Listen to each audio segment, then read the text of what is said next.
The engine is starting up. For launch. GC. Go. Guidance. Go. Fido. Go. Prop. Go. GNC. Go. Max. Go. Eagle. Go. Ecom. Go pending final steps to cabin link check. 3, 2, 1.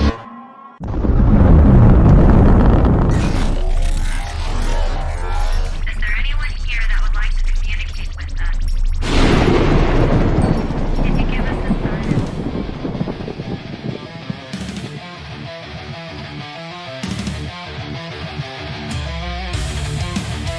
Welcome to the R.I.F.T Nation Network, the RNN, putting a slide in your glide and a dip in your hip. Welcome to the mothership, the home of the travelers of the universe.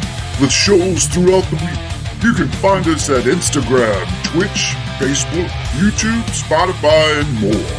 Everything you could want, everything you can need right here, right now.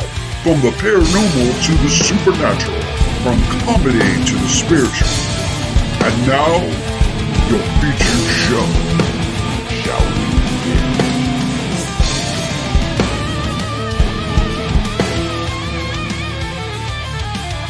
It's showtime, folks! Podcast may contain material that some listeners may find sensitive, offensive, or disturbing.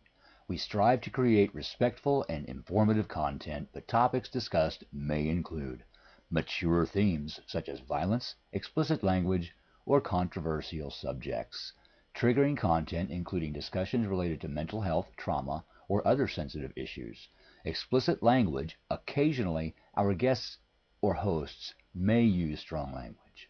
While we aim to handle these topics with care and empathy, we encourage listeners to exercise discretion.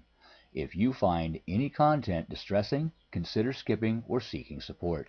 Remember that this podcast is not a substitute for professional advice. If you need assistance, please consult a qualified expert.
Good evening, travelers and those alike. Bear with me. I don't have the energy I usually have. I'm a little, I got a little para hangover going on, so it's okay. I got my, this is You're out of para shape. Yeah, this is my coffee. Ladies and gentlemen, this is pickle juice. I'm just letting everybody know right now what we're dealing with. It has been an interesting weekend. Hello, everybody, and thank you for tuning in here to the Orion Effect right here on the RNN, the R.I.F.T Nation Network, right here on Restream, going out all over. I want to say the show is brought to you tonight by GOS, Ghosts of Stanton, Virginia. Get your tickets today. Get a chance. Come out to the Shenandoah Valley, the Appalachian Mountains of Virginia part. experience what it's like there and come to probably one of the most haunted cities, probably in the top 10 of all of America. So come check that out. You can get the tickets on site right there at Ghosts of Stanton, Virginia, or Ghosts of Stanton, rather. Uh, and thank you for everyone being here. Um, with that being said, we're going to keep this train rolling, and there's a lot of chat, some new people, some people I recognize actually I haven't seen here before, and I'm loving the fact that they're here, and we know why they're here. But Rhonda, if you would to our audience view. Sure, sure. Hello, Ashley Herndon, Michelle Wilfong, Laura Pruitt, Lori Hillman, Joanne Sidner, Angela Ward. Hello, hello. Sandra Dye, Shayla Rickard, Colin McGuinn, Ronnie Rickard, and Cindy Waghorn. Hello to everyone. Good to see What you. a great group of people that we have coming in for our special guest. And for those who are constantly supporting this show and this network, we cannot thank you enough. Cannot thank you enough. It is real, Ryan. It is real. Damn it. And some I'm more. going to do Hello, a Michelle. Hello, Sindra. Hello, Ryan. Hello, everyone. hello, everyone. You know what that sound is? You Go know what we're ahead. getting ready to? That's right. It's the hit list time coming straight at you. Special thank yous going out to those who were at last week's show. Irene Takama from Haunted Japan. What a wonderful lady. Peter Delk. He has his own podcast as well. What a great guy. He's a motivator and a self-helper, and the man does wonders with his guests. And he really is trying to help people out there. Michelle Clicker Caps in the house. What? Cindy Waghorn in the house. Oh, what? Chris Fox Roden. Remember last week? I got it right this week. We're good. Maybe a little slowing down is doing me a little better than going full balls to the wall. Whoa. Hey, Colin. Hold on. They're already opening up that chat bomb. You know what? We're going to do this for you guys because we're going to bring him on in just a second and you guys can see what's going on. A lot of hellos for you, Rhonda. There you go. Check him out. Hello. Thank you for acknowledging me as well. I appreciate you. I also want to say a thank you to Robert Odell and Jeff Bodine. Now, Jeff was the son of Michelle, and what a great guy. We hopefully will have him on. Our brother from another mother, another one dropping up in the house. We'll get to that in just a second. Ronnie Anderson, thank you so much. Michelle Wilfong, she's in the house. What? Michael Brooks, hello, and Kev Zisan Dragon. And I know we got some others sneaking in, so I'm gonna let you pop in there. Yeah, hello, Sean. And I think he's the only new one that popped in. Sean Elliott in the house. Yeah, Hill City, boy, Hill City, and FPRI and members of ASPS. We all thank y'all, and also other members. Of course, I saw Colin was popping up in here. I know what Colin's about. I'm gonna get that in here because I'm gonna bring that up real quick.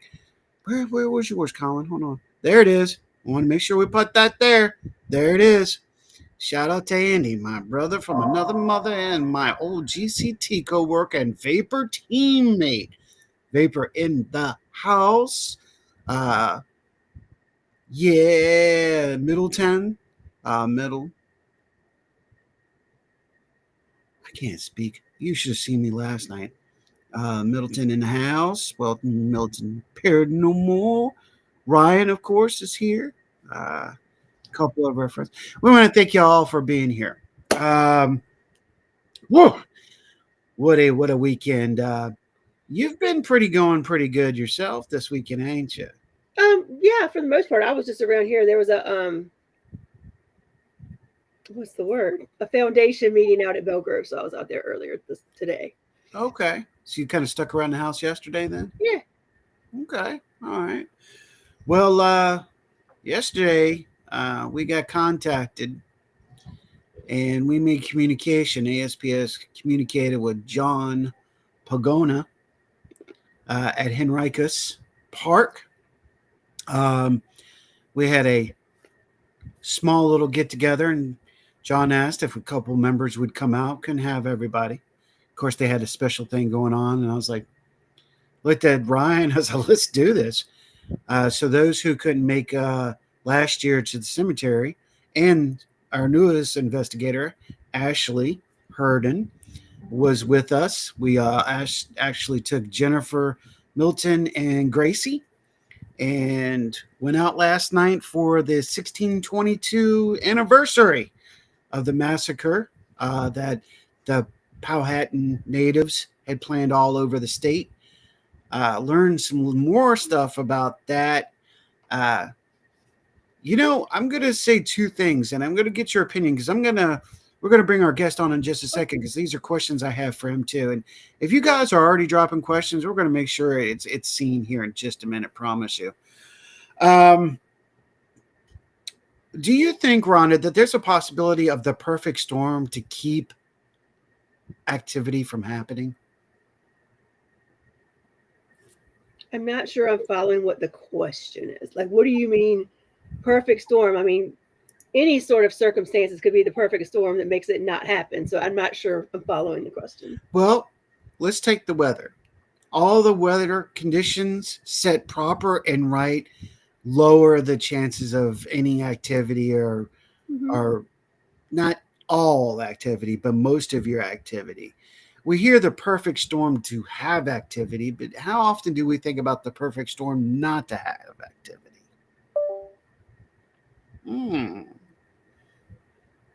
I know Andy's back there going, oh, I'm going to work on this one. I mean, for sure. Well, why wouldn't there be?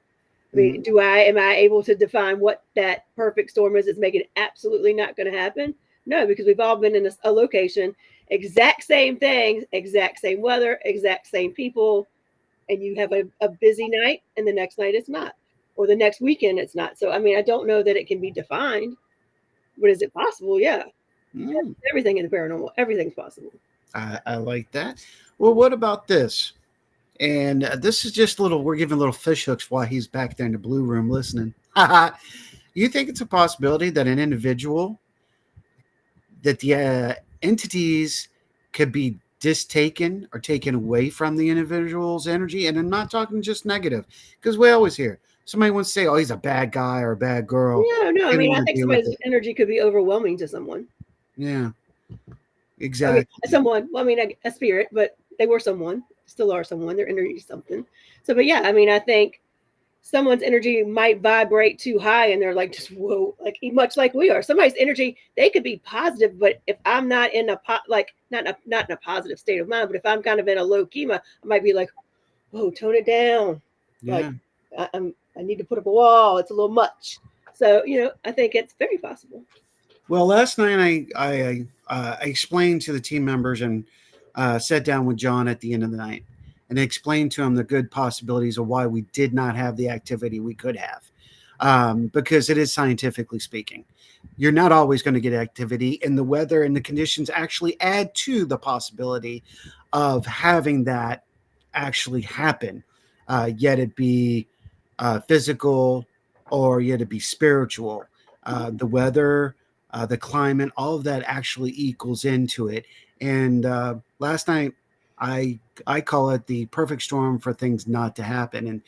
And John P. asked me, he goes, well, what do you mean by that? And I explained it to him. I said, if you take last night, at least here, okay, at Dutch Gap, the temperature, the barometric pressure, the humidity, everything was actually on a level that you're probably not going to get the activity you thought.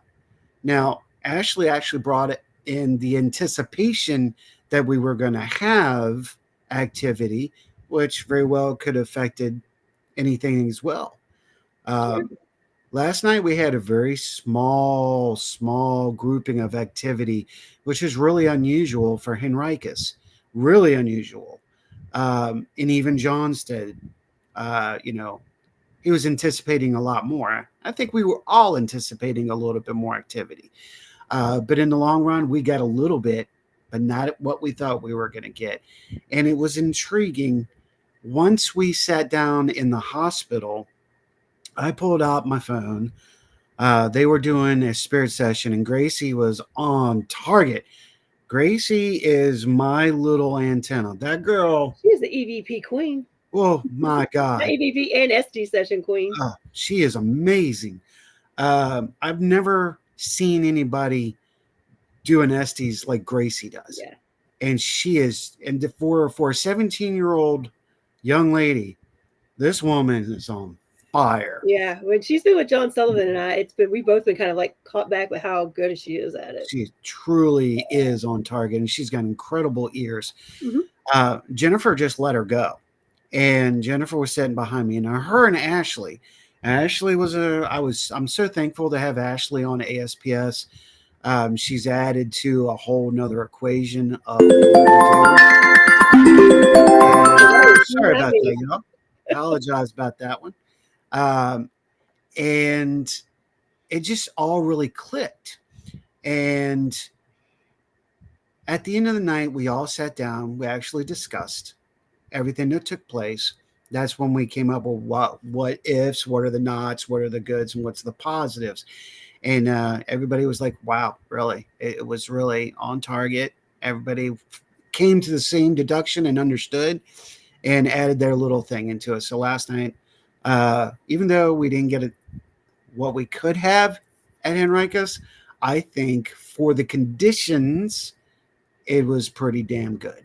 I got to give props. Got to give props to that. And I think there's something to, unless you do a whole lot of research and know like I don't even know that you could know every day what happened in a location, like every day, every little weird occurrence there. We don't know going in if we're coming into a day where it should be really active because something of importance happened that day. And importance might not be something major, like a major battle or major this, but it could have been somebody very important passed away. It could be, everybody was extremely sick that day. It could be anything. So we don't really know all those nuances either. Or perhaps even a day where there was a day of mourning for something. We don't know. Yeah, and that's actually what we were anticipating because, of course, yesterday was the 1622 massacre anniversary. And, that's what we were looking at. But we still had a really, and, he's right there. It was great memories we made with each other. I would agree with Ryan with that one, too. It wasn't just the experience of the activity that makes things unique. It's also the memories made. So I want to say that's a perfectly well statement. Well, and if it's an anniversary of a massacre date, couldn't that be a day of where they feel it's rude of us to be there asking questions? Yeah, I think so. You mean, throughout the day, they could have been drained by the public, all the thing going on. Hey, Todd, welcome. Thank you for being a part here. Yes, sir. And we're about to bring our good man on in just a second. Ashley did say we got some good EVPs and some great dowsing sessions. Man, we got some incredible EVPs. I will say that. We even got John Pagano actually going WTF. To get John to do that was pretty good. So really cool. Really happy about that. So I'm hanging through there. We're all hanging in there, and we are ready for this amazing show. We may go longer than an hour, I'm pretty sure, with Andy. So anybody wants to settle in and settle down and settle up, get you a drink, go do what you got to do, because the man of the hour is just about here. Shall we go there? Sure. Yeah, let's get him ready, shall we? I think it's time.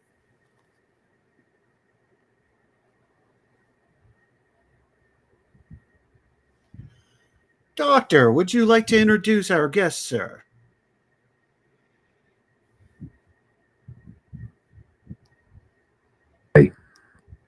Introduction for Andy Andrews.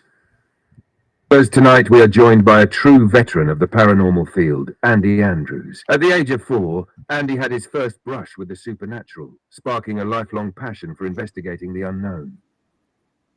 After years of exploring haunted sites, he formed his own investigative team, helping people navigate their own paranormal experiences.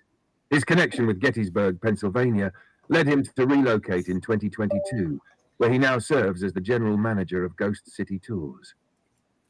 He has appeared alongside Jason Halls of Taps and has been featured on shows like Haunted Discoveries. Please join me in welcoming Andy Andrews. Let me know if you'd like any adjustments. What's he going to adjust? We appreciate you. Andy, you What's up? finally returned to the Orion Effect. Right? Right? So can you guys hear me? Yeah. I was having some issues. So You awesome. you coming 5x5, brother man. And you got a good grouping Nice. of people out here ready to talk to you, make some chat going on. I love it. I love it. I love it. Yeah.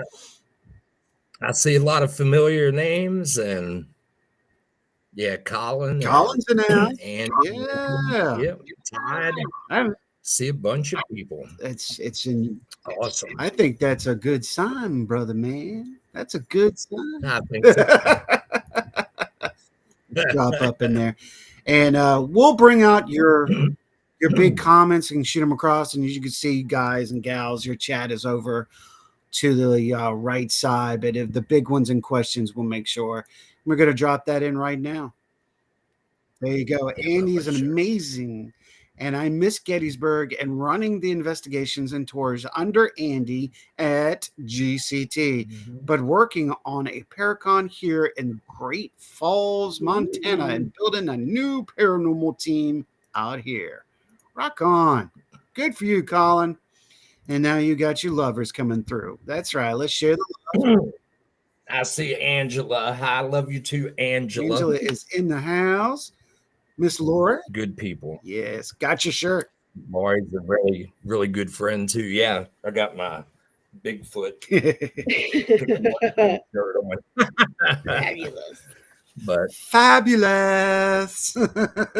yeah, they had a guy talking cryptid today at the library, so I had to go in and style and listen to him. But it was it was absolutely one of the best probably lectures I've heard in a long time. Yeah, there's a lot of cryptid along with the ghosties around here too. So yeah, you gotta get your you got a good fair share there, don't you? Oh yeah, good place to be. There you go. Ronnie saying, Ronnie. looks like you're gonna need coffee soon. Hi, Andy from Todd and Camille.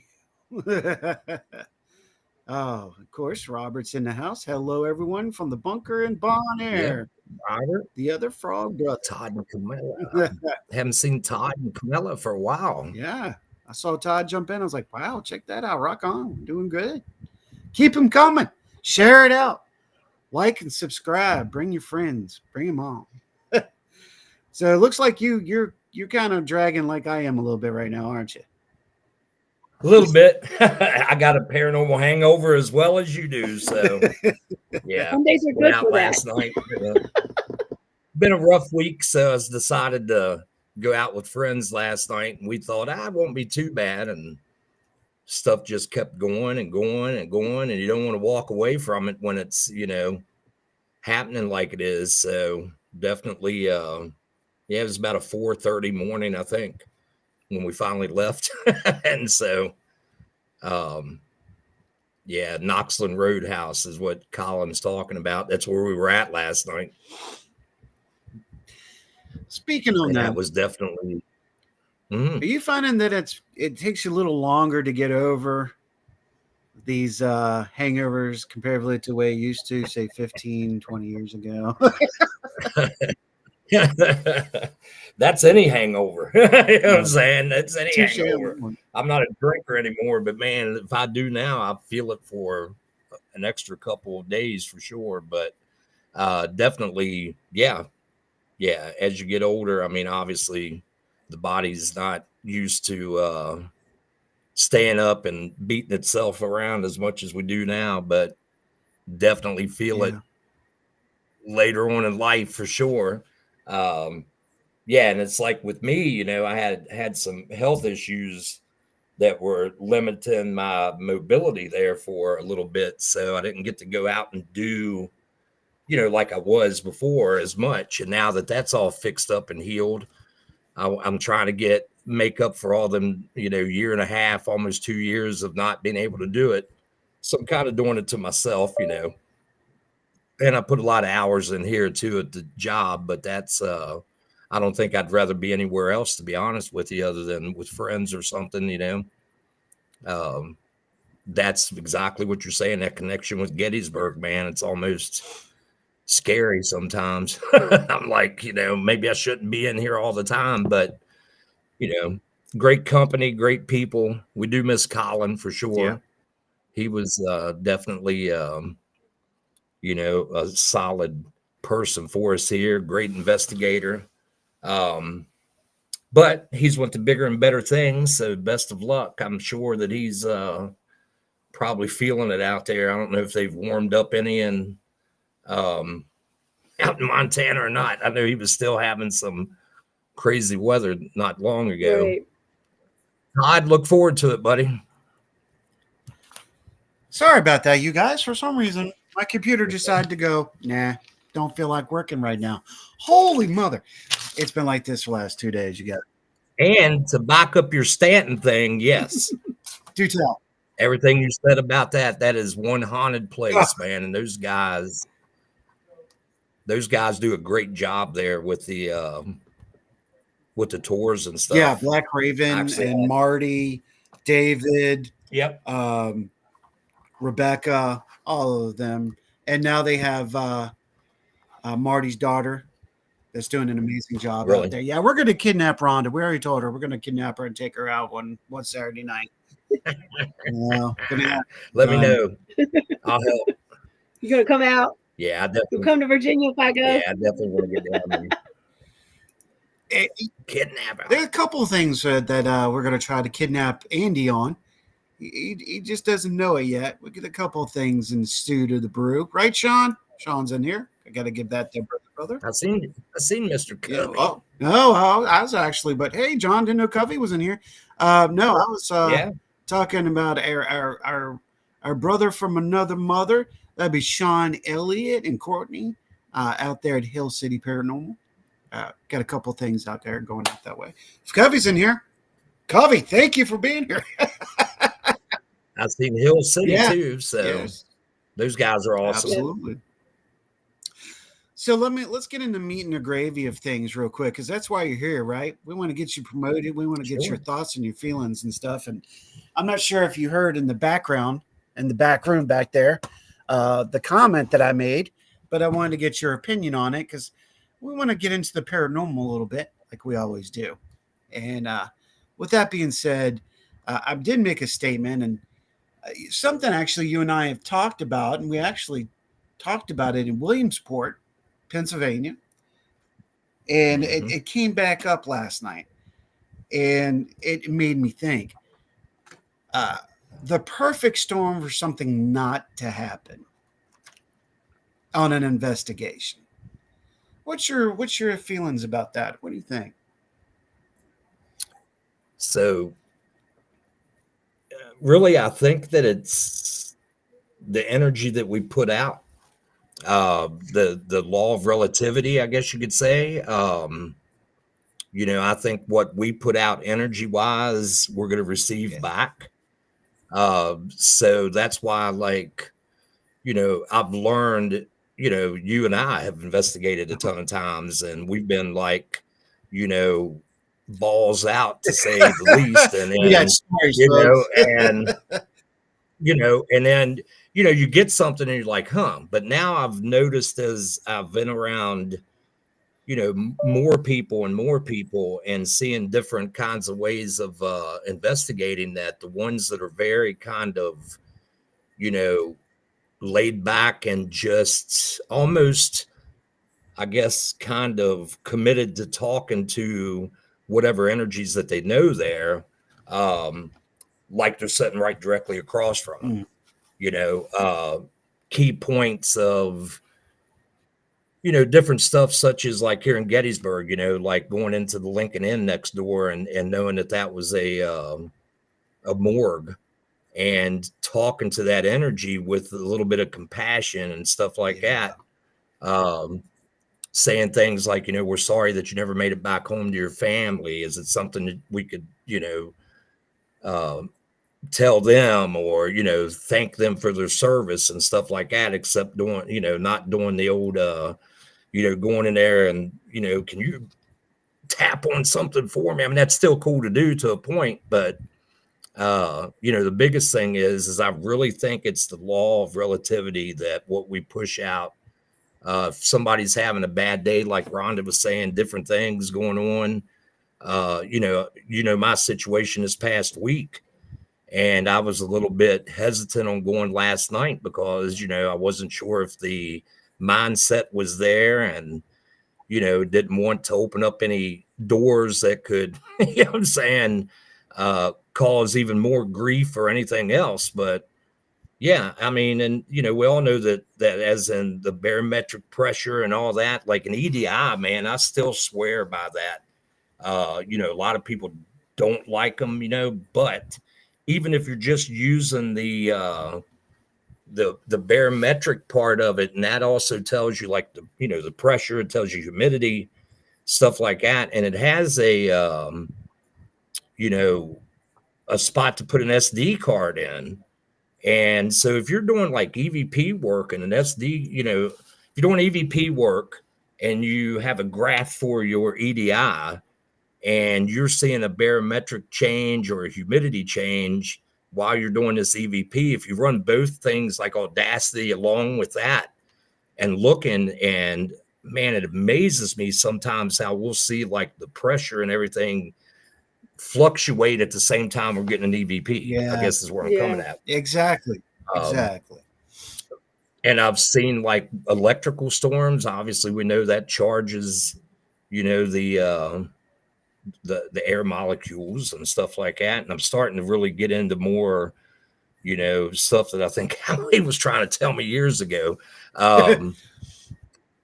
Just energy. I mean, it's all, like I was trying to tell some people last night, because we have a house that we do, paid investigations. We take people on, and sometimes I'll, become friends with people and take them out there, not charge them or nothing. And we just have a good evening. And these people had never been, investigating before. And I, told them, it's all energy, frequency, vibration. I mean, that's what we're dealing with most of the time. And look at every piece of equipment that we, use is all based kind of around that.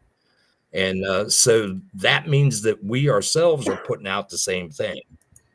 So I think a perfect storm to keep paranormal from happening or any experiences is when somebody may come in there thinking that, the spirits owe us communication, I guess, or they have the wrong attitude or, stuff like that. And it's like, I look at it as if, if somebody came into my home, I didn't know who they were, and they started demanding things out of me, I would probably, just sit over in the corner and be like, nope, and, not say a word, or you're going to run into them ones that may lash out. And that's where you get your, sicknesses from, and or your scratches even probably. But I have a whole different theory on scratches too. But I do think that part of it can be when they're being nasty. Okay. So yeah, I think a perfect storm to keep it from coming is just not having the right energy to put out there. And if you're having a gloomy day, such as a rainy day or something, sure, man, that could, without the lightning, I guess is what I'm saying, you could have, if you're just in a blah mood, then you're probably gonna have a blah evening. That's kind of the way I look at it. Very good. I totally agree with you on that one. Hello, Adrian, and thank you for being here. Adrian's part of UPRN, so good knowledge that. She's Things Network. Ooh, getting confused now. Things Network. I got you. Don't hurt me, Jeremy. She says, like when you walk next to someone and you don't like their energy, there's putting that off and knowingly or unknowingly. And I like that point right there. It's pretty good. The freaking awesome for free investigations for newbies. Okay. All right, Rob. And that's a valid point too, because to bring that out, what you just said and what Adrian just said kind of makes a lot of sense, because there's just people that you're not going to get along with in this living situation we're in. Why would it not be the same on the other side? I mean, that's a good point, you guys. Exactly. You know? Exactly. Okay, Michelle's got a question again. Can a person manifest spiritual energy, especially if the person has unresolved loss or grief? Oh, I'll lay. Hey, that's on y'all. I'll let y'all. Would y'all tackle this one? What do you think? 100%. 100%. Without a shadow of a doubt. I think Absolutely. we feel sometimes that we have to go investigate, and maybe we shouldn't be investigating, and we need to be more knowledgeable self, not just to others around us. Yeah. We fail to do that. I mean, I think it's with loss or grief. I think it's with anger. I think it's with any emotion. If you are not your normal self, it's wise to stay out of it, because there's no telling what you could create. And that's no different than having a location where everybody thinks there's a Ralph and everybody goes talk to Ralph, and suddenly there's a Ralph for real, but there really was never a Ralph. So. Right. Absolutely. Well, that's why I said, like last night, I didn't want to go. I wasn't sure whether to go yet or not, because I wasn't sure if my mindset was right, which is my energy as well. Yeah. I tell people, being the founder and leader of Vapor, I'm like, if you are not in the right mindset, like if you're arguing at home with your spouse, or you've had the flu and you're still not 100% yet, don't go, because there's going to be how many more times that you'll be able to go investigate. It's not like this is the last one. So why put yourself in that situation to manifest something that may do some damage? You know what I'm saying? Even, it's not worth it. And it opens doors, and, to have negative energy, latch onto you. And that doesn't mean that it's living or intelligent negative energy. You can just feed more. Like if you go somewhere, obviously that had a massacre, like you guys were talking, there's got to be some, negativity somewhere there. You know what I'm saying? I think we walked in with anticipation last night with that. Yeah. And if you're already negative or throwing out a vibration, or your frequency's way off, then you definitely could attract the same, even if it's, like I said, not not intelligent. Right. You just pull that negativity into you. I mean, it's not worth it. So I think we don't know what that energy exposes itself. Like, I was actually just sitting there. How many times do you get an EPP and you hear just something that sounds like it's screaming at you? Yeah. Like, who knows if that's not some internal anger you've got, or something you're feeling? It's the energy you're putting out. It's not even anything there. It's interesting. I never thought about that till you just said that. I agree. This is another good point. I've seen this over and over again. And Andy, you've seen this over and over again. And we don't want to cut and go into history. Right. Or where to go. This is a point. I think sometimes team leads push for everyone to go. Ours does not. But I've seen it. We've seen it. You see it all over the place. They want the manpower. They want to have everybody there. It's not good. It can create a negative. You don't want to go, but what if you feel like you're being pushed to go to this investigation, or there's going to be consequences? Boy, I hate that. Yeah, consequences. Yeah. People feeling that way. Todd hits up, my wife Camellia is sensitive. Her feeling is when she feels calm going into a location, activity tends to be quieter. If she feels anxiety or nervous, activity is usually higher.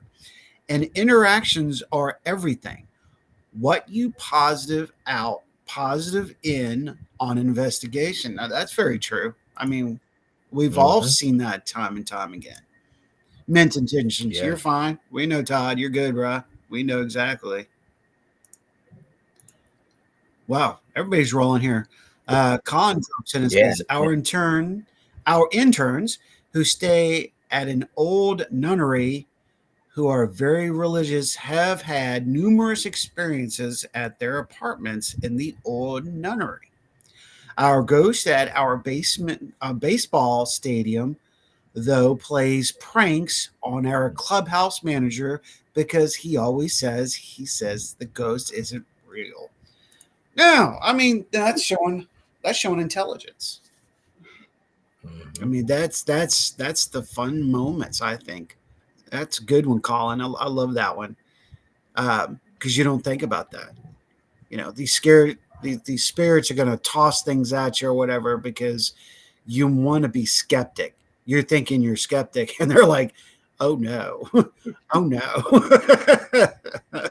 See, it's just like talking about the scratches, man. How do we know that scratches are always a bad thing? Here we go. What if they I remember can't? this conversation. What- Let's do this. Yeah, what if they I think I can't? might have been there for this What if they- conversation. Like somewhere like Penhurst, for example, you know, where they didn't have much communication when they were alive, you know, other than maybe biting or scratching or whatever, you know, that might have been their only way of like trying to communicate.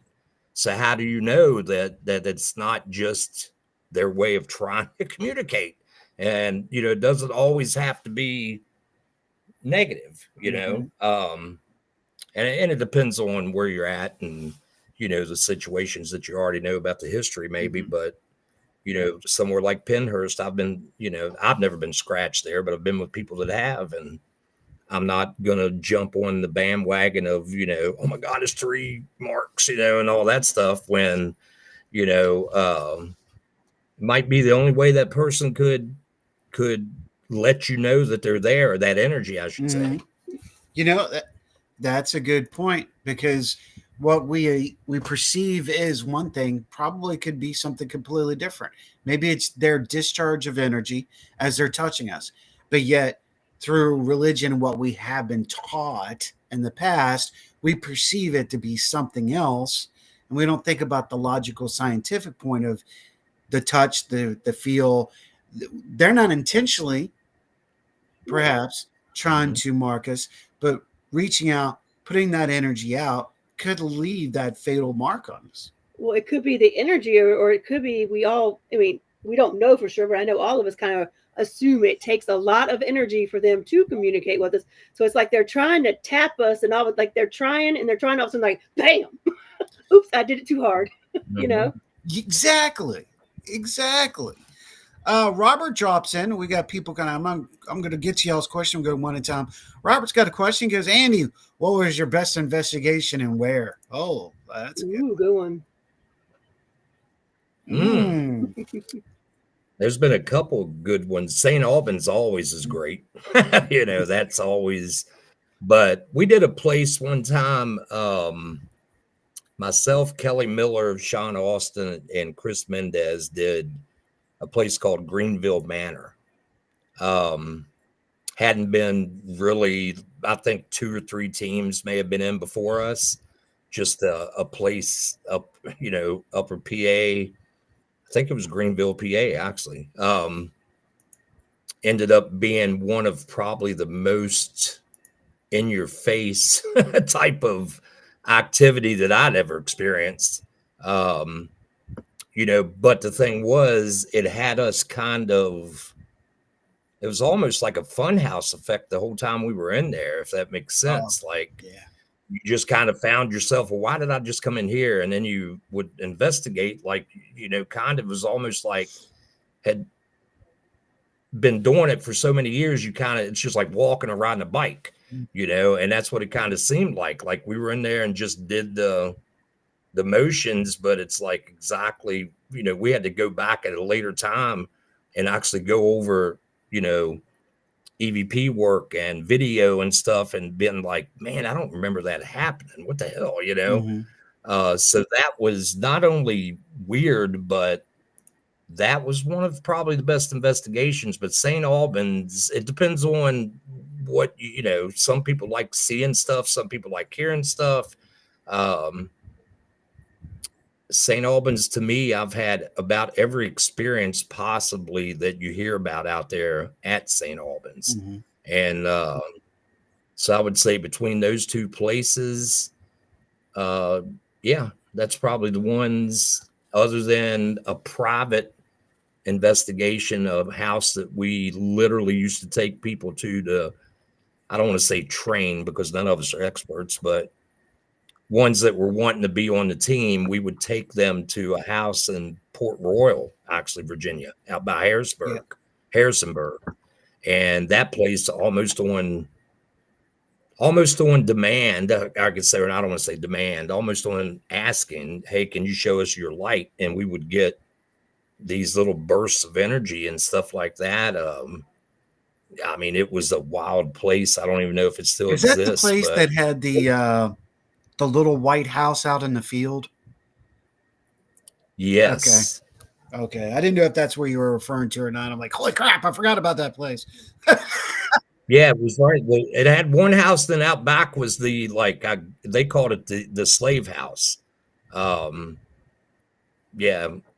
it was both of those places. Like you'd walk out back into that place and ask her, you know, hey, can you come talk to us? I can't remember what her name was, and the perfume smell would overwhelm you. Yeah. You know, it was just every time. It wasn't like it was hit or miss. It was every single time. But that place had been. I think that place was both revolutionary ties, war ties, and Civil War ties. So had a lot of history. But yeah, we got an EVP in there that actually at Williamsport would let Cody, you know, listen to it and put it through his system. And it ended up being 3 different people speaking their name out, and all 3 of them were past owners of the property. So that was crazy. But I see that Angela had something. Oh, that's right. She was at St. Albans last night. Yeah. Yeah, since she forgot to invite people, you know. That's how life is going. Hey, Anita, how are you? And thank you for being here. Rock on. Anita in the house over for across the big water. Anita is in the house. I got to go back to the question that I had. Ready to go. Daggone it. I hate that. Up. Go up. I'm going up. There we go. Adrian said, do you believe that once you pass, you have knowledge you didn't have when living, such as a mentally challenged person loses all of their challenges? Oh, that's a good one. I mean, wow. If you believe, it depends on what your personal belief is. I'm going to leave it at that. But what I believe, and at least what I've been taught, is when you come into this world and you're born, you have all the knowledge. Like that's why children can connect with things that we cannot. And when you leave, you get that knowledge again. Then you know all about everything. So I think that's personal belief system, if you ask me. But that's just kind of how I feel about it. How about you, Andy? I mean, you look at, you know, I'm a Christian, so I mean, I don't thump it, but my thing is, he says that we'll be like children again. You know what I'm saying? When we're, you know, around him, we'll be childlike. So exactly what you're saying. You know, I think until that's what happened with me and got me into paranormal, was at 4 years old, I was seeing things I couldn't explain. And then my parents, God bless both of them, they pushed it that it wasn't real, that I wasn't seeing what I was seeing, that it was just, you know, this and that or something else. And I'm like, you know, so until we take that, until we're told that something is not true or they take away that, then, you know, some people are lucky and have, you know, parents that are open to things like that and stuff. And I think that's where you get your more empathetic and maybe even your, I don't want to say psychic, but clairvoyant people, is because, you know, they haven't been told that, oh, no, that's not possible, Mhm. and yeah, I mean, I think you're spot on. I agree with you 100%. Excellent. I got to be careful. I'm going to step into the bathroom doorway. There's a reason, Rhonda. You'll see that in just a second. And I totally get your point. It's intriguing to me, this whole reason why we do what we're doing now. What the knowledge is waiting for? Could it be knowledge? Are we already? Because the ancients used to say, and I came across this about 2 weeks ago, that and Adrian actually and her and I actually had this discussion that they already have the answers. They're waiting for us, the living, to give them the answers to what is. And it's intriguing how that statement was made, because that's how they, back then, some of them believed that the spirit world was there as the ancestors and teachers. I mean, it's definitely a Eastern culture thought, but it's more worldwide than people think it is. Um, Speaking of which, I've heard that a lot. I don't remember if my parents did that or not. I know one of my friends is raising hers to be open to seeing, and she does. Mhm. You as well.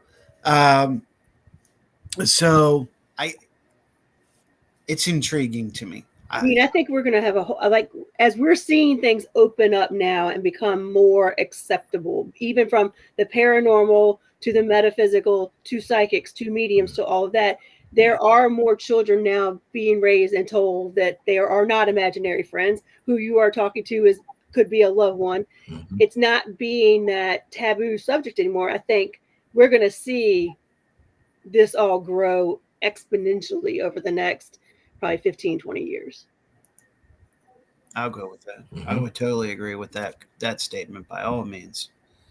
So let's dive into some fun, because we like to get the jar of dirt. I've got a jar of dirt. I've got a jar of dirt.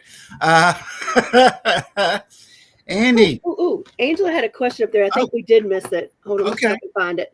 Let me see if I can dig. It's a little hard to go back. Go Here look. we go. Here we go. Here we go. Let's do it. Let me show it. Ta-da. I was at St. Albans last night and was told to go F myself. I think the spirits like to pick on me because of my strong personality. Thoughts on spirits acting differently to different personalities. Oh, that's a good one. That is a good one. Bravo. That is a really great statement, Angela.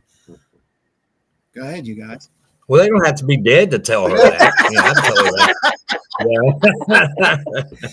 Yeah. Nah, Angela knows I love her to death. She's just, but no, I think that's exactly what it is. The personality. Like I said, I think it's what, and how do we know that we don't remind them of somebody they had issues with when they were on this side?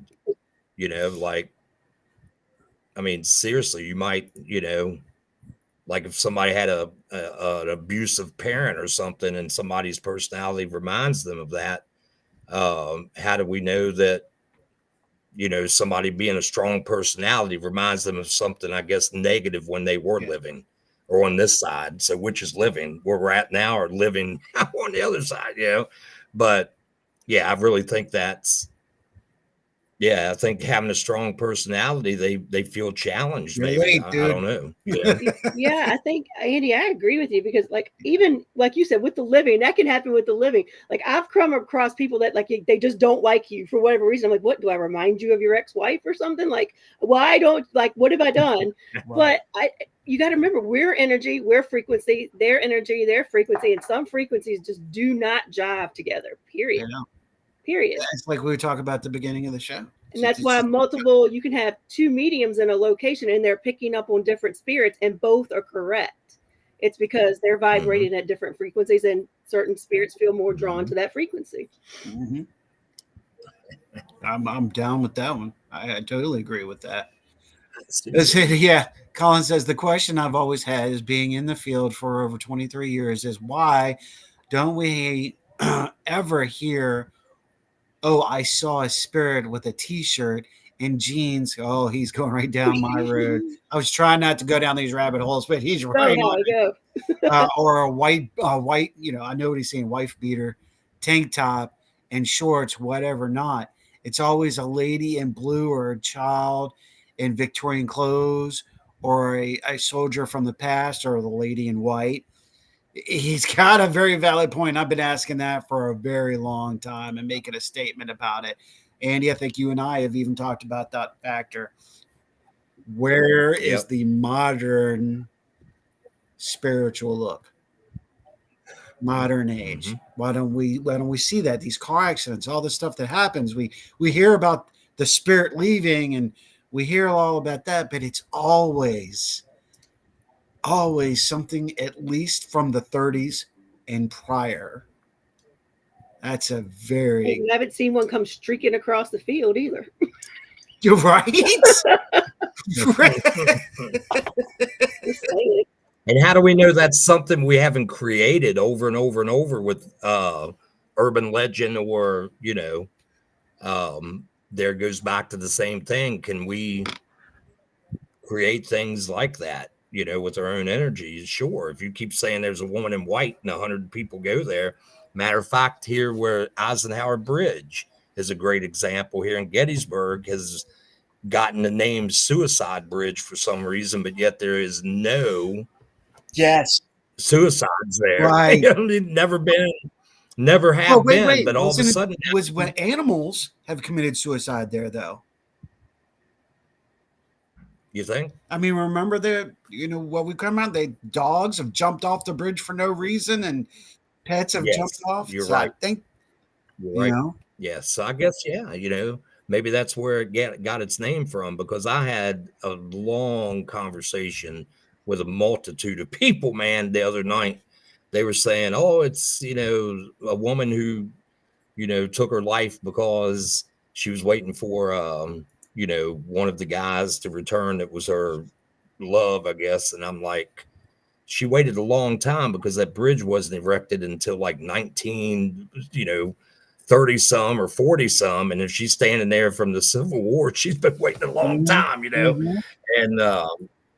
but the thing is, just the urban legend are thinking that now there's like a lot of people have negative, things happening to them or seeing things, or, it seems like that's what's out there more now. So is that because everybody goes out there with the mindset and the vibration and frequency that this is a bad place, that, people have lost their lives? But I do remember that now about the animals. You're right. Just makes me. But did we, I mean, I think we talked about it that night on the bridge when we were all there. Is it just the energy? Maybe the animals can pick up the energy that we can, and maybe they're like, "Screw this, we're out, peace." Woohoo! It's something to think about. I think it's definitely interesting. I'm getting caught off on something, so I'm going to take everybody's vote because I see this. I'm not a narcissist, but would it possible to have a show about moi? What's moi? Moi, meaning me. About her. About her. Okay. That's what I was wondering. And I just walked to the bathroom sink. We're getting closer. Let me get down here too. And this is interesting. I'm just going to bring it up because Laura's been on our show before. Guys, I mentioned it earlier. I had a spirit female who said, I like to have those black crystals, please. Why would a spirit want crystals? Oh, we'll go to Rondell on that one. What do you think? Oh my gosh, I don't know. I mean, this sounds so trivial. I hate the way it even goes. Can you just ask her? Yeah. Like, if she wants them, hold them. Say, well, if you want them, tell me why. Exactly. You know what I mean? She just could be seeing if you have, feeling out your personality or seeing what you would do. But I think if you can get her to engage that much, offer them up and say, hey, I've got them, but can you tell me what you want them for? Yeah. Yeah. Are you going to throw them at me? Or do you need what do you need? Colin drops in again and says, I just always wondered more about that.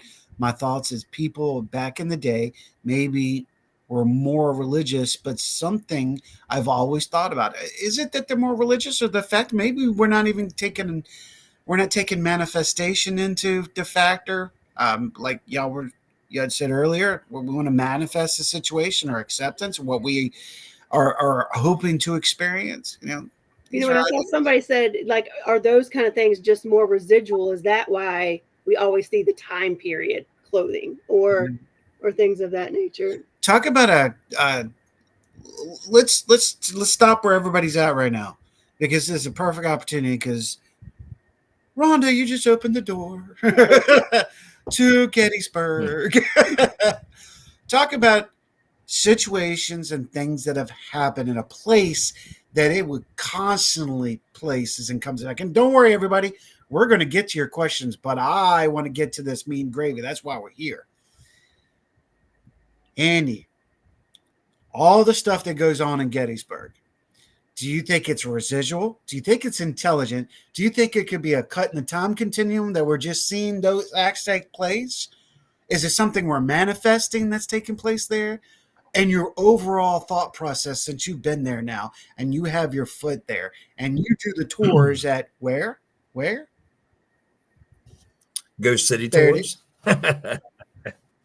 Yeah. I think it's a combination of all of it,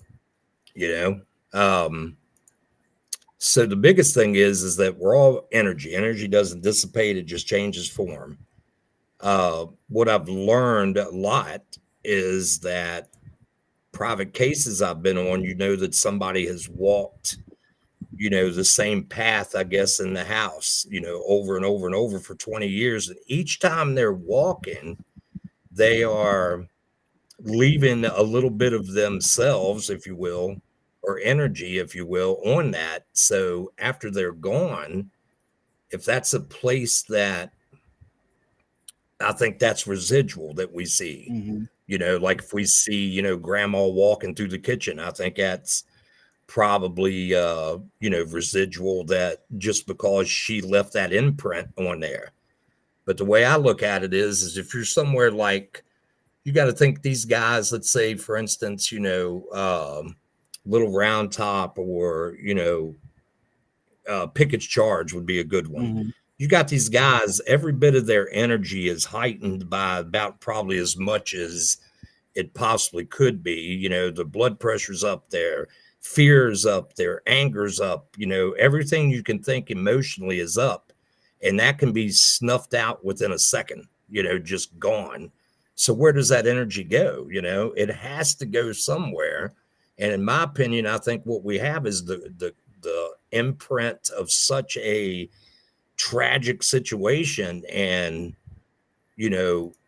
it's left on these grounds here. And so what we see is a manifestation of people come here to visit it, and they continue to push energy into it. Like there's not a time here that it does get slow during the winter a little bit, but that manifestation of just or that. Hold on one second for me. Like amigo. Let's see. Better. There we go. All right, please continue. I apologize.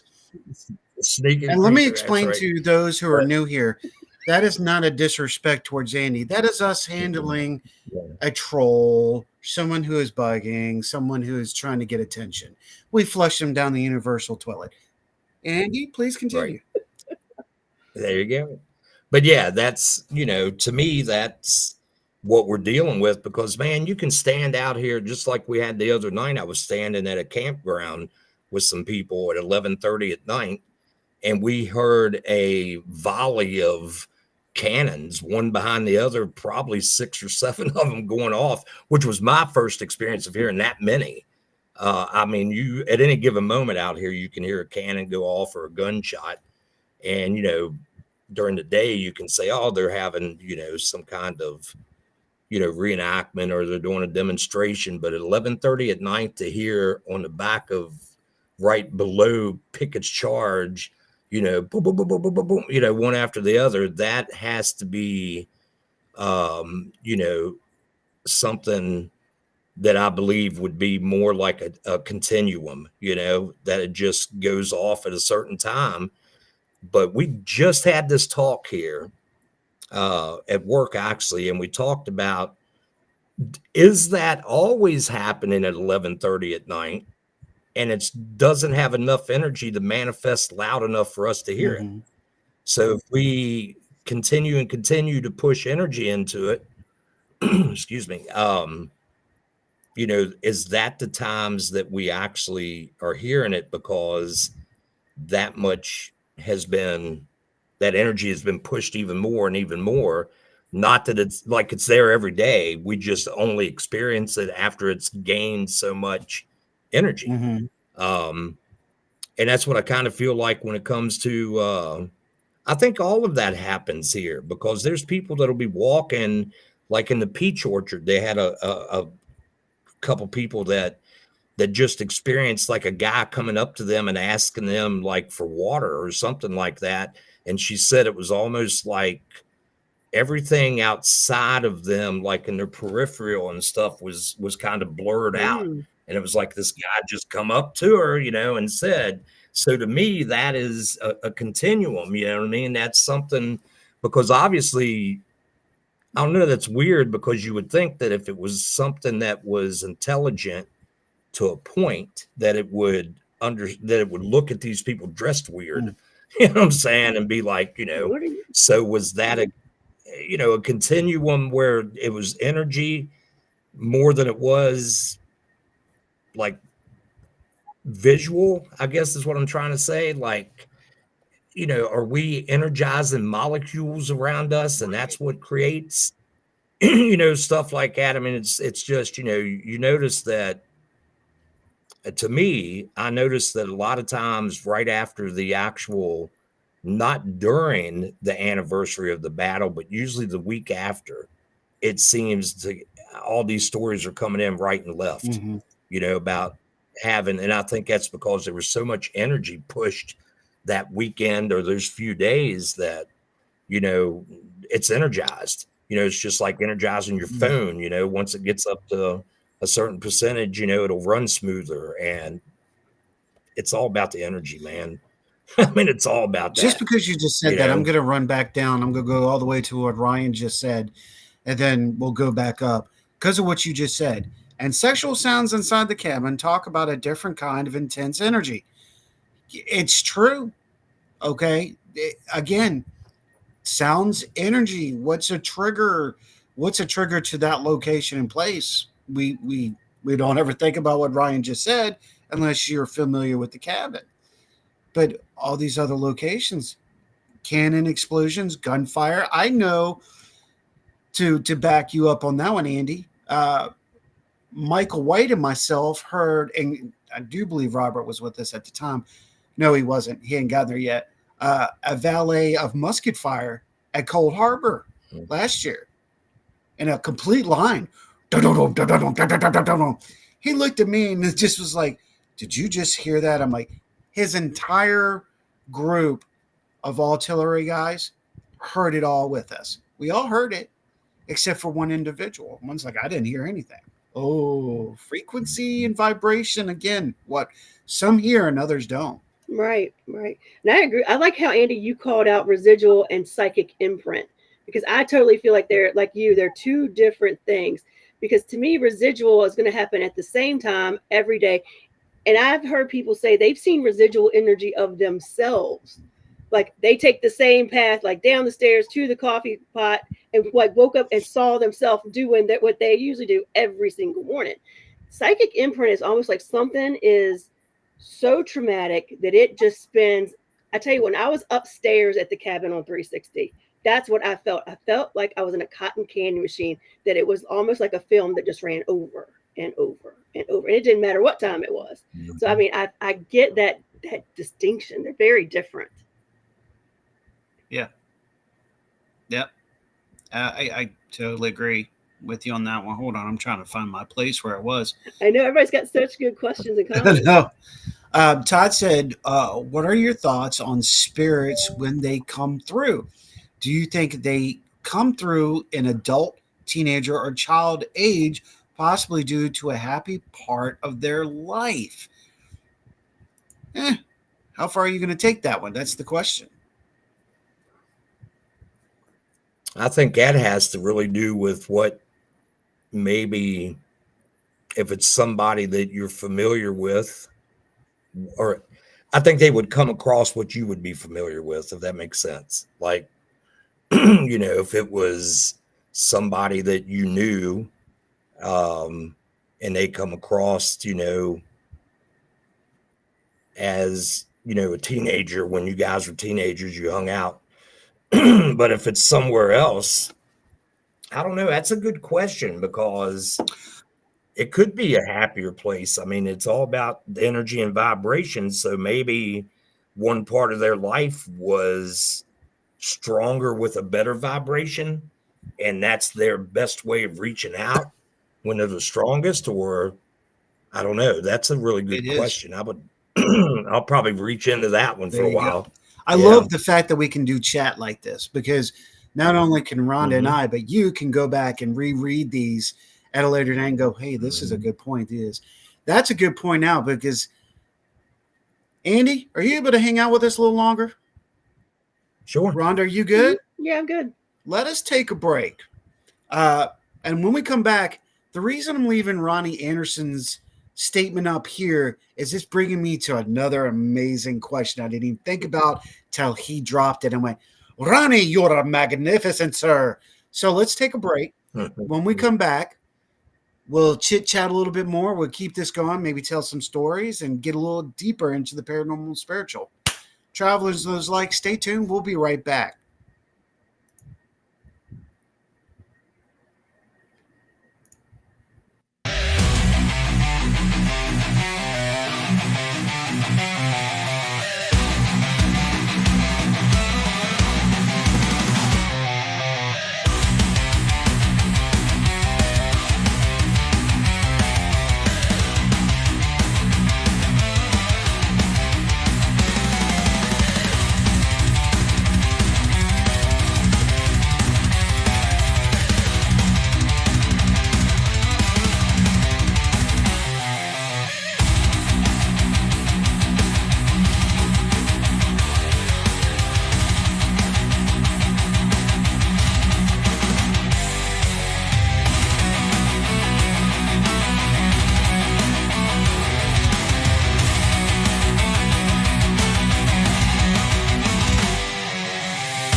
Since 1909, Hargrave Military Academy has been developing young men into leaders of character, prepared for lifelong success.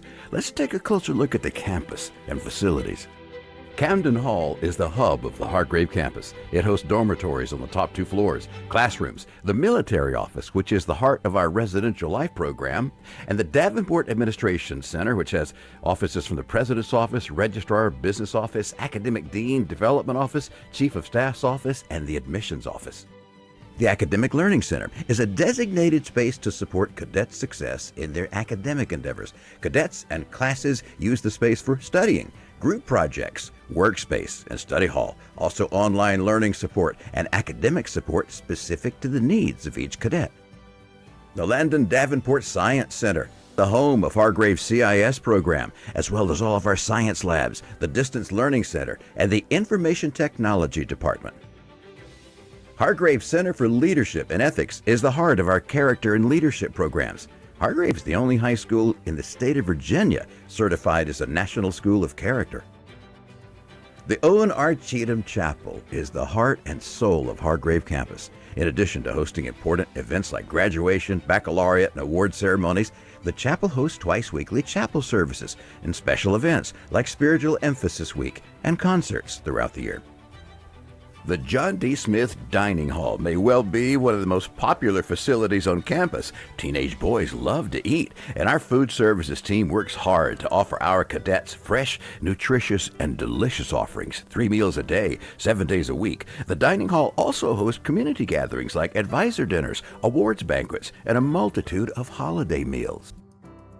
The Wilmarth Game Room is the perfect place for cadets to fill their downtime with some fun activities and make some memories. Cadets have access to ping pong, pool tables, foosball, video game systems, TVs, and vending machines. It's the perfect place to take a break and relax. As a boarding school, the dormitories, or barracks as we call them in the military model, are the real home on campus. Students typically room 2 to a room. The dorms are a safe, clean, and secure place for our cadets to reside during their time on campus. The military office is the hub of our residential life program. Cadets can come to the lounge and hang out or watch some television, check the daily uniform and schedule on their information board, and meet with the commandant, the dean of students, or check in with their TAC or cadet leadership. Hargrave is home to 2 military-style obstacle courses. Each course offers students unique physical and mental challenges, along with a little fun. And it doesn't take cadets long to learn that the key to... And travelers and those alike, thank you for hanging out with us and staying with us on our break here. We are in the great presence of one Andy Andrews, para-researcher and what we say, business on contour, if you will, because we know you are living the dream. You're living the dream. Oh, yeah. Love my job. But it's like any other job. It's like any other job, man. It has its ups and downs. Yeah. You know? But So before we go into what Ronnie stated and we move forward into the show, so let's get people out there to know what you do and where you are and where you can be found with that, and what's it like out there doing what you do. So we are a history and paranormal tour. So Ghost City Tours is I don't want to call it a corporation because it's really very family oriented. We all get along well, but we do have 26 other locations across the United States, but we only have 3 storefronts and or 3 stores, retail stores, one here, one in NOLA, and one in St. Augustine. But whenever you go on a Ghost City Tours tour, you're going to get true history. And most of the people that we have that I hire are very charismatic people. And you're going to hear some urban legends. You're going to hear some, paranormal experiences. And I have a wall in here that I put up pictures that people get during tours because they really do get some really neat and questionable things But it's fun. We have different tours throughout the country, but all of them are based on the history and paranormal. Some places we have a all ages tour, and we have an adult only tour. You get to play around in a cemetery, actually a graveyard. I didn't know there was a difference. Graveyard and cemetery are two different things. So I can't really speak for the other ones. I've been on one other one that was not here, and that was in Philly, and it was really neat to go on that. And the guys I have here, they take their position as a guide here pretty daggone, you know, important for them to make sure that they're really serious about it. I mean, they give you a good time, but also, a lot of them have their own little character names and dress a certain way. So it's a full experience. It's not just walking behind somebody who's, blah, blah, blah, blah, blah, blah, blah. This happened here, and stuff like that. But the experience, we have a room here inside the retail store that has haunted objects. That's pretty cool to watch people go in there and, freak out a little bit. I do have a lot of events here throughout the year. Anything from authors that we carry their books, they come in, to TV personalities that come in and do a meet and greet. So if anybody out there has something, or their team, and they would like to do a weekend here or one evening here, it's no cost to them, and we do all the advertising for free, both nationally and local. And I can have anywhere from 400 to 600 people come through on a weekend during the summer. And but it's an experience. It really is. And we try to start it from the time you walk through the door until you leave after an hour and a half tour. And you can go on ghostcitytours.com and you can buy tickets on there. That'll kind of give you a look at all of our tours. If you're not even just going, anywhere within the United States that has a lot of history to it, you can probably find a Ghost City Tours, tour. And it's owned by a gentleman that is an investigator. Great guy. So it's all based around it. He's not a Gettysburg native, but he's very close to Gettysburg, where he grew up at. And so it's dear to him here. But it just seems like here, man, it's just the energy. Like you get that energy of knowing something could happen, and energizes not only the guides but the whole group. It's just like going on an investigation. If you have somebody that's in the group that's like, then you might not have as much fun. Right.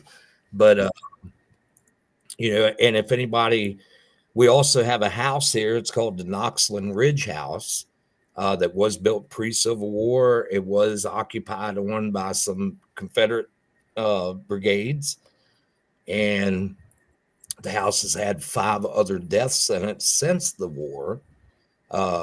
And that's where we do our investigations at with people. They can pay to go in for 3 hours. We have all the equipment, show them how to use it, and we kind of just let them go. We're not leading people through it. We're actually giving them the experience.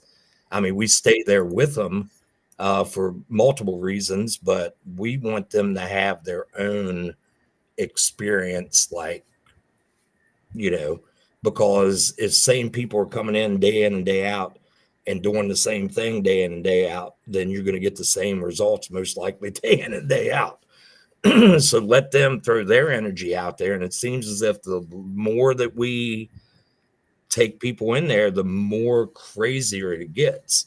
Angela's been in there. Colin, he used to give, he was one that was running things there as well. And the experiences lately have been crazy, man. Like last night we were in there and I had the dead bell ring, like we were using a dead bell, and I was asking a question. I have a significant relationship with one of the spirits there, little girl, and I asked her if she missed me because I hadn't been there in a week or so, and right as soon as I said that, I asked if she missed me. It was ding, you know, right. The dead bell was right there in front of me when it happened.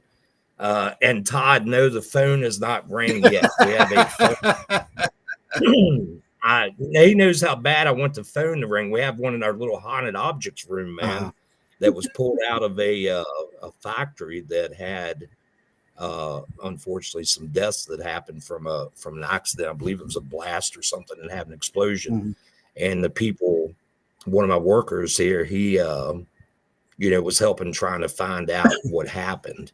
And they said, please take that phone because it keeps ringing. And they're like, well, haven't you answered it? And they're like, no. And they said, go look at it. And it actually was unplugged from the wall. It was actually cut from the wall.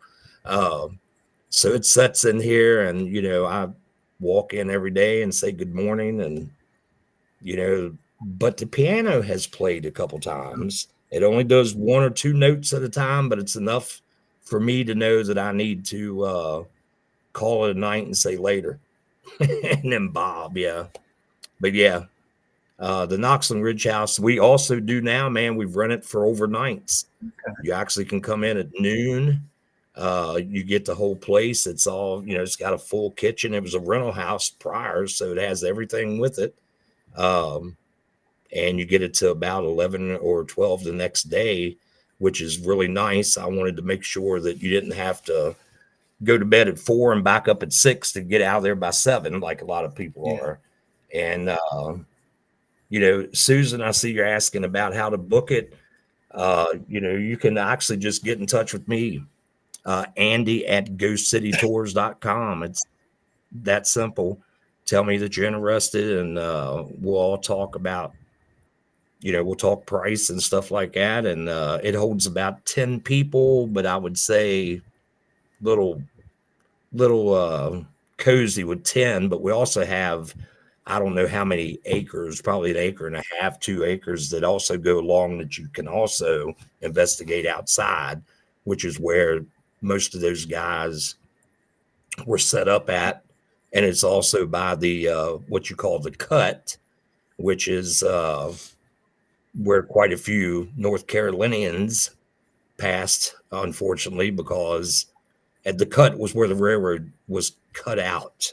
It hadn't been laid yet as in the tracks. So they used it to march into, you know, town during the battle. And you can imagine standing there looking up both sides. You're 20 foot, you know, you're down in the crater of the valley, you know, and you look up and you're like, oh shit, you know what I mean? Because you got, you know, both sides. And unfortunately, that's what ended up happening was, you know, they got kind of caught down in the trough. And, you know, but the thing is, the other people that were camping on the property were set up were also a North Carolina division. So talking with the history, you know, nuts around here, and actually the Adams County historian, he said it's a good possibility that those guys that marched into that, unfortunately, may have come right there from about where that house is. Yeah, we're about 200 yards. I guess that would be east of where the first shot of the battle was taken. Like we can see that actually the house was owned by the same person that owned the house that the first shot was taken from. So it's got a lot of history to it. And I just got the okay to metal detect. So yes, I'm looking forward to that. And, you know, we'll keep everything really right there at the house, what we find, you know.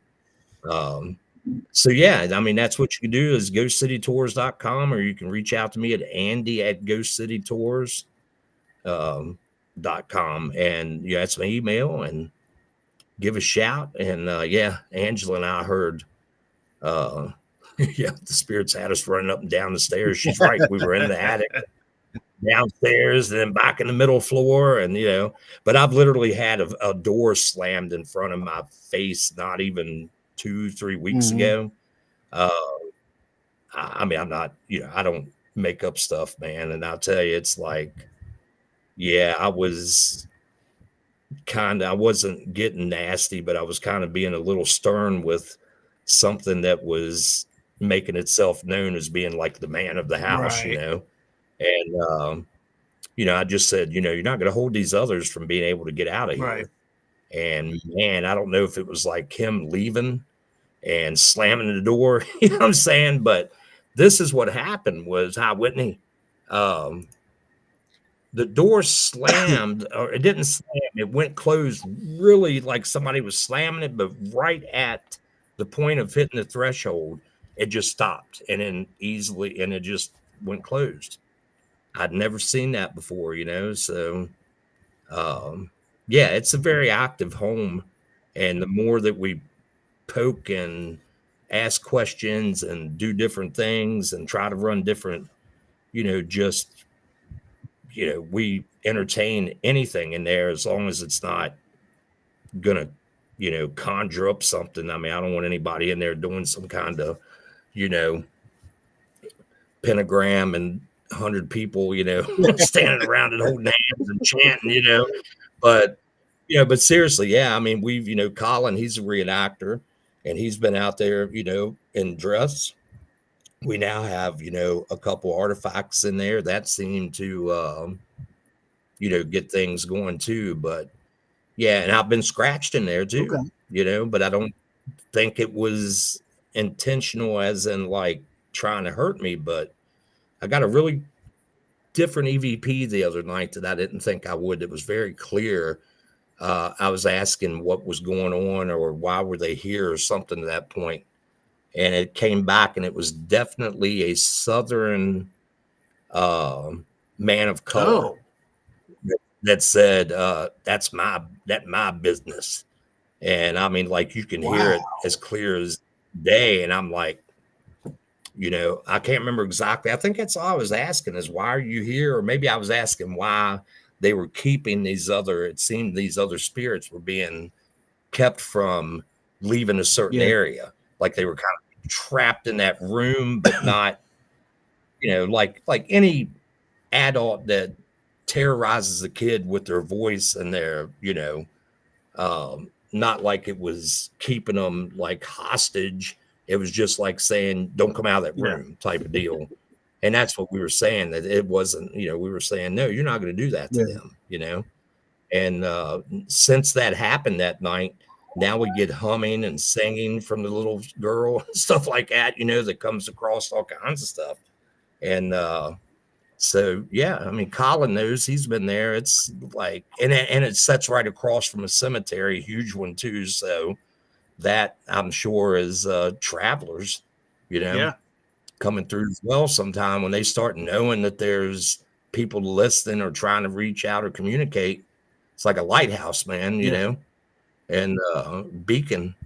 So, yeah, I've had some pretty interesting people in there that, from all phases and walks of life. And I think each time that energy, man, just builds up, it just builds up and, you did it again. You walked us right into it.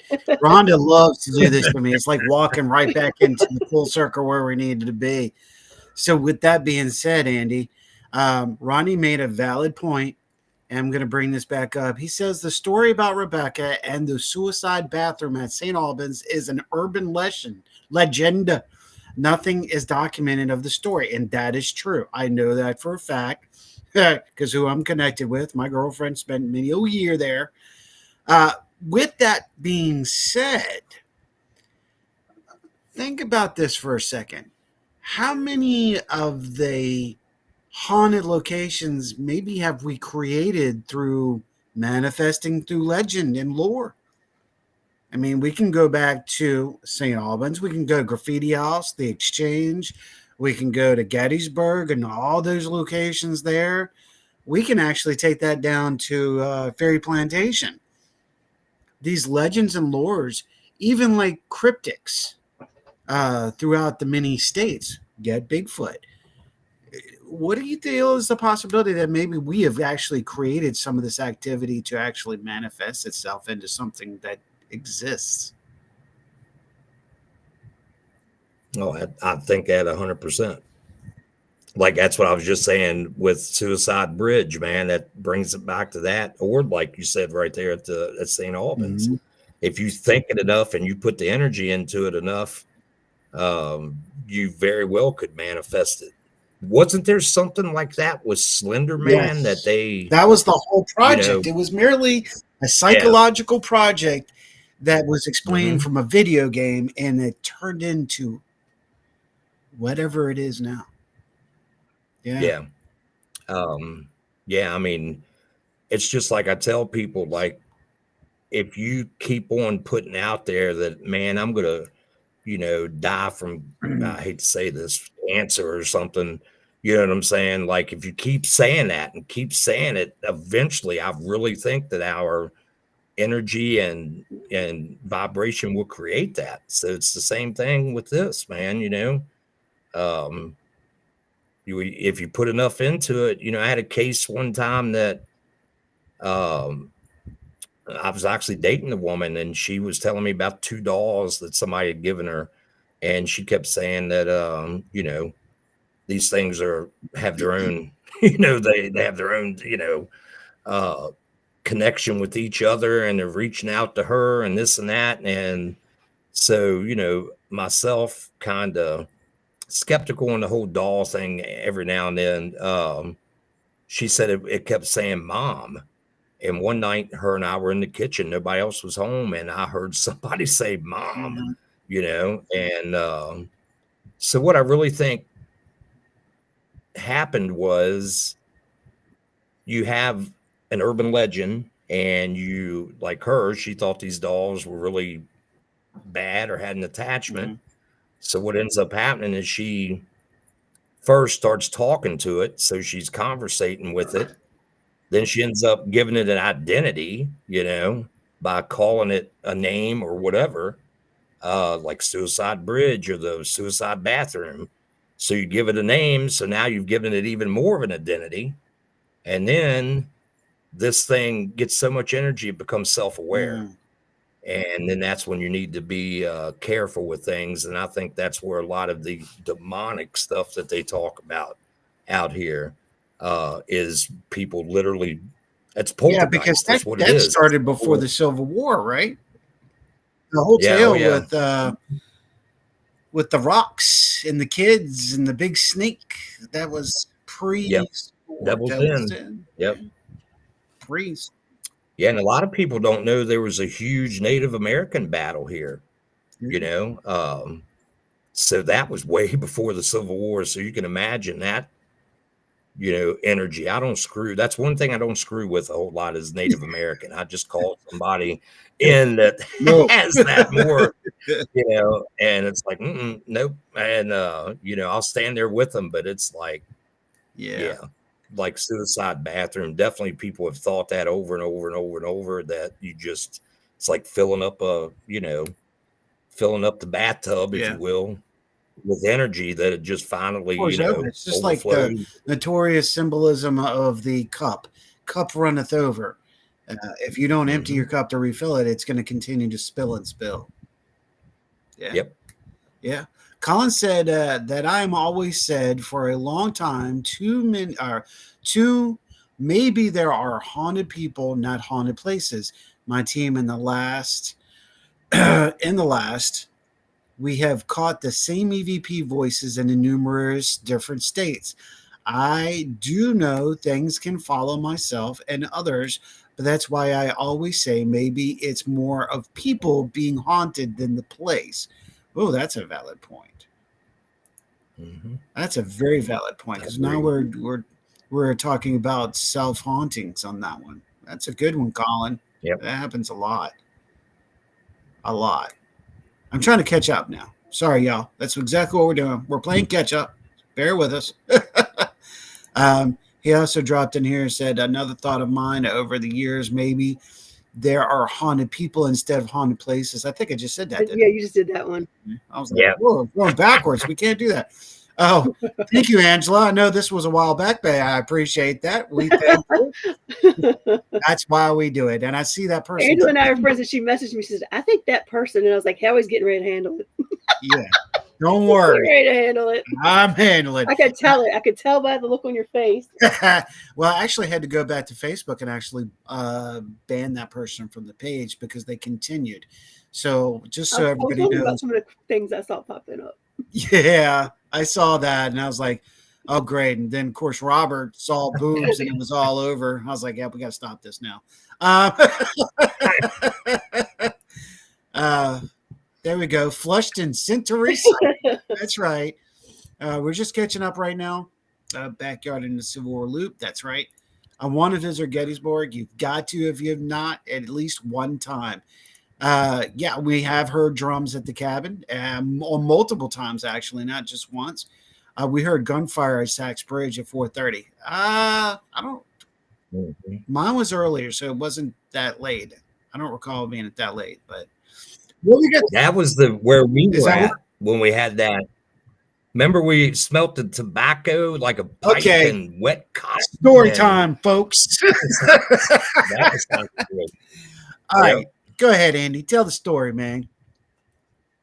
Well, I mean, Sachs Bridge was, where the Confederates, they came in the battle, and some of them did, but a lot of them, a lot of the dead and the wounded and stuff were taken back across that on the retreat, as well as a lot of surgeries were done around there, a lot of nasty stuff. But anyway, Howie and I had been down there. I believe Keith was with us too, wasn't he? I think Keith was there that night. With us and a few others. Yeah. Yeah, and Howie walked down to an area that I had told him I had, experienced some things, and it kind of was way away from the bridge. But anyway, when I walked up, he said, "Man, I smell wet cotton and, like a tobacco, like a pipe or a cigar." And sure enough, you could smell that. And I can't remember, what was it we started playing? We actually started with bugle calls. Bugle call. Yeah, but then we moved further down the creek from there because we were around to the bend then. Yeah. And the thing is, down there, it's really thick, grass and, thickets and stuff like that. So there's nowhere but we both witnessed something run right down past us. But the thing was, you didn't hear anything. You just saw it.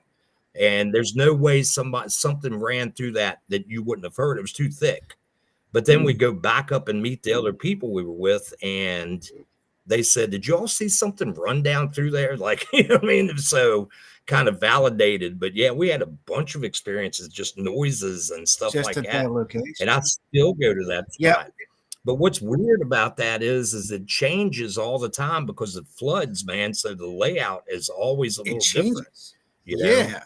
You think, and that's another thing, changing in the landscape, and how does that change the actual what's going on? What we did is we went from bugle calls to drum calls, and then we started playing Confederate style music. That's when we saw what seemed to be that figure. Don't know if it was Federal, Union, what it was, but it went straight past us, right through the thicket of the woods, like Andy was saying. It was the thicket. There's no way anything could have ran the way it did. We both said it. We were both like, "Holy shit balls! Did you just see that?" It was a definite oh shit moment. Caught back up with the other group on the other side. Now they were 50 yards on the other side of that thicket on another path. We got back to them. We said, "Hey, we just got this." They said, "Well, we thought we saw something," but they turned their ghost boxes around, and all three of them, a different app, said, "I'm running, I'm leaving, I'm getting That's away." right. Yeah. And I'm just like, that's some true confirmation right there. I love that part. Yeah. So. Yep, I do remember that. Yep. Because we had that, and then the other event that you and I encountered was with the same group. I think it was that same weekend. We were at Pickett's Charge. Yeah, we're getting close to that one. I know we made a chuckle. You know what I was laughing about. Yeah, remember though, we also went down. So Confederate Avenue runs from about it starts right beside the seminary, Lutheran Seminary, runs all the way down. If you ever come here, ride down Confederate Avenue, and it'll give you an idea of exactly how large and big and the amount of people that were here, because you just drive a straight line practically. until you get to what they would have called the fish hook, which was the end of the Confederate line that hooked back around to Little Round Top, Big Round Top. But remember, we started driving down that, and we had that fog That's where that was only in one spot. It was like an energized wasn't fog, that you at know, Pickett's Charge at the end of Pickett's Charge? kind of, sort of, yeah. Because we got out of the And, car and walked down to the fence line. You could see, mhm. Ronnie, you could see the fog rolling but moving, and it looked like it Interesting. had life. This fog looked like it had Yeah, life. that's what I'm saying. Like it was energized. Wow. Yeah. It was kind of like the movie. The Remember, Fog. we had It a was car outrageous. behind us. Yeah, because you're not supposed to really be on the battlefield after I wasn't there. We didn't go on the battlefield. No, we weren't there. But we saw a car lights coming up, so we decided to jump in the car and take off. And remember, no car was No ever car there. ever Like, showed up. never showed up. Never nothing, you know. So that led me to But, a possibility that were we encountering something just with that? Could that see? This Yes. came up on my thought because we know during the movie Gettysburg that an entire cavalry unit rode up on the site that did not belong there, and they weren't there. So could we have experienced the same thing with maybe getting ready to see a cavalry unit with torches getting ready to come over the ridge, but nothing broke the ridge where we were. Yeah, I remember we were talking about. Yeah, it was weird, but you know, and then we had our friend that saved us. What was Brandon? that was cool, man. That was funny. Tell the story, dude. You But- got to tell the story.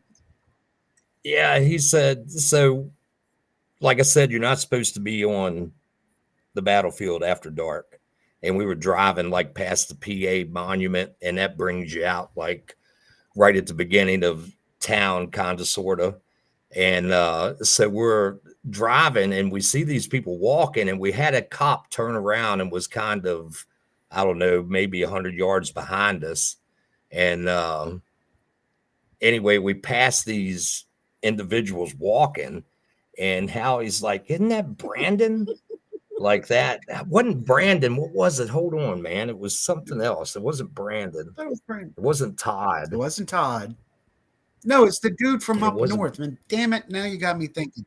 Yeah, because he said, man, that's, and said it. And then he's like, you know, that was, you know, Brendan or whatever he said. And Then everybody rolled the windows down in the anyway. car. Yeah. And we rolled it down to look, and he like goes to yell, and the cop actually pulled up to them. Like they were just dumb to be out there walking like that.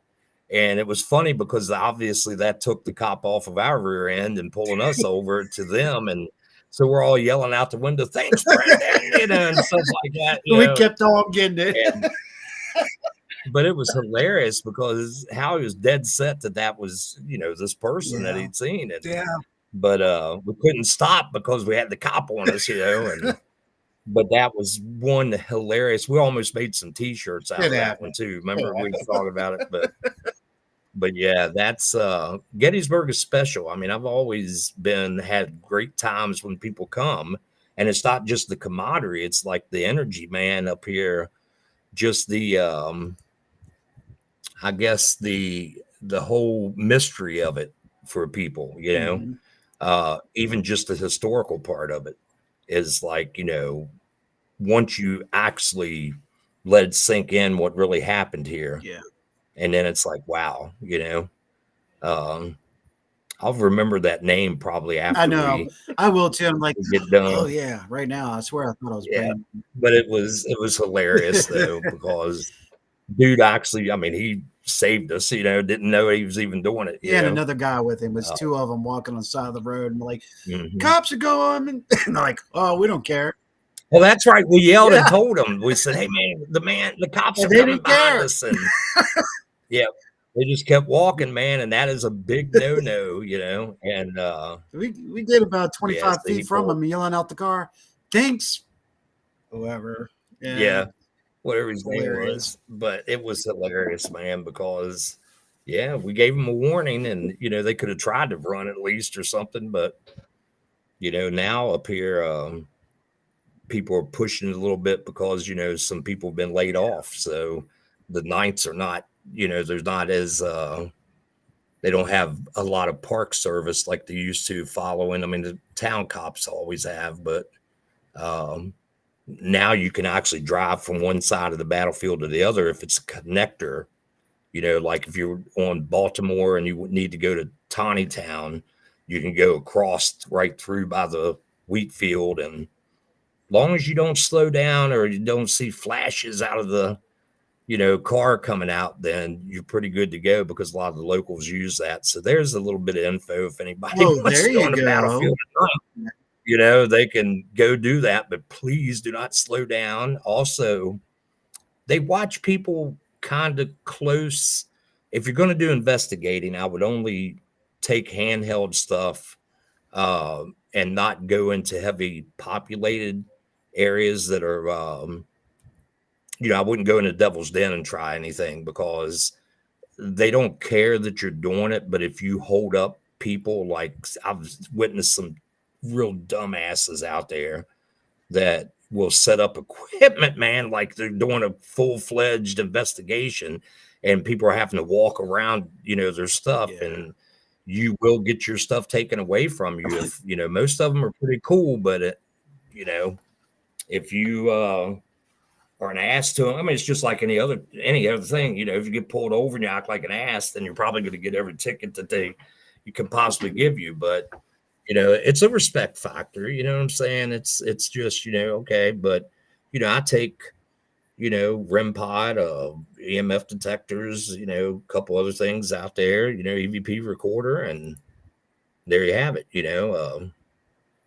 something that you do real quick and just kind of get out of the way, don't, you know,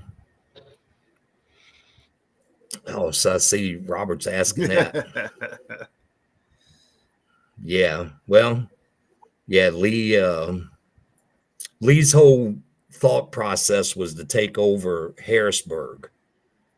We had not, since Chancellorsville, when that happened, his officers right underneath of him were on Lee's ass about going into the north because it's kind of like that presence of pushing fear. If we get into the north, the battles come up here now, and but his whole thought was to go take over Harrisburg because then Lincoln would have to send the ones that were guarding DC to Harrisburg to try to, get, try to get that back.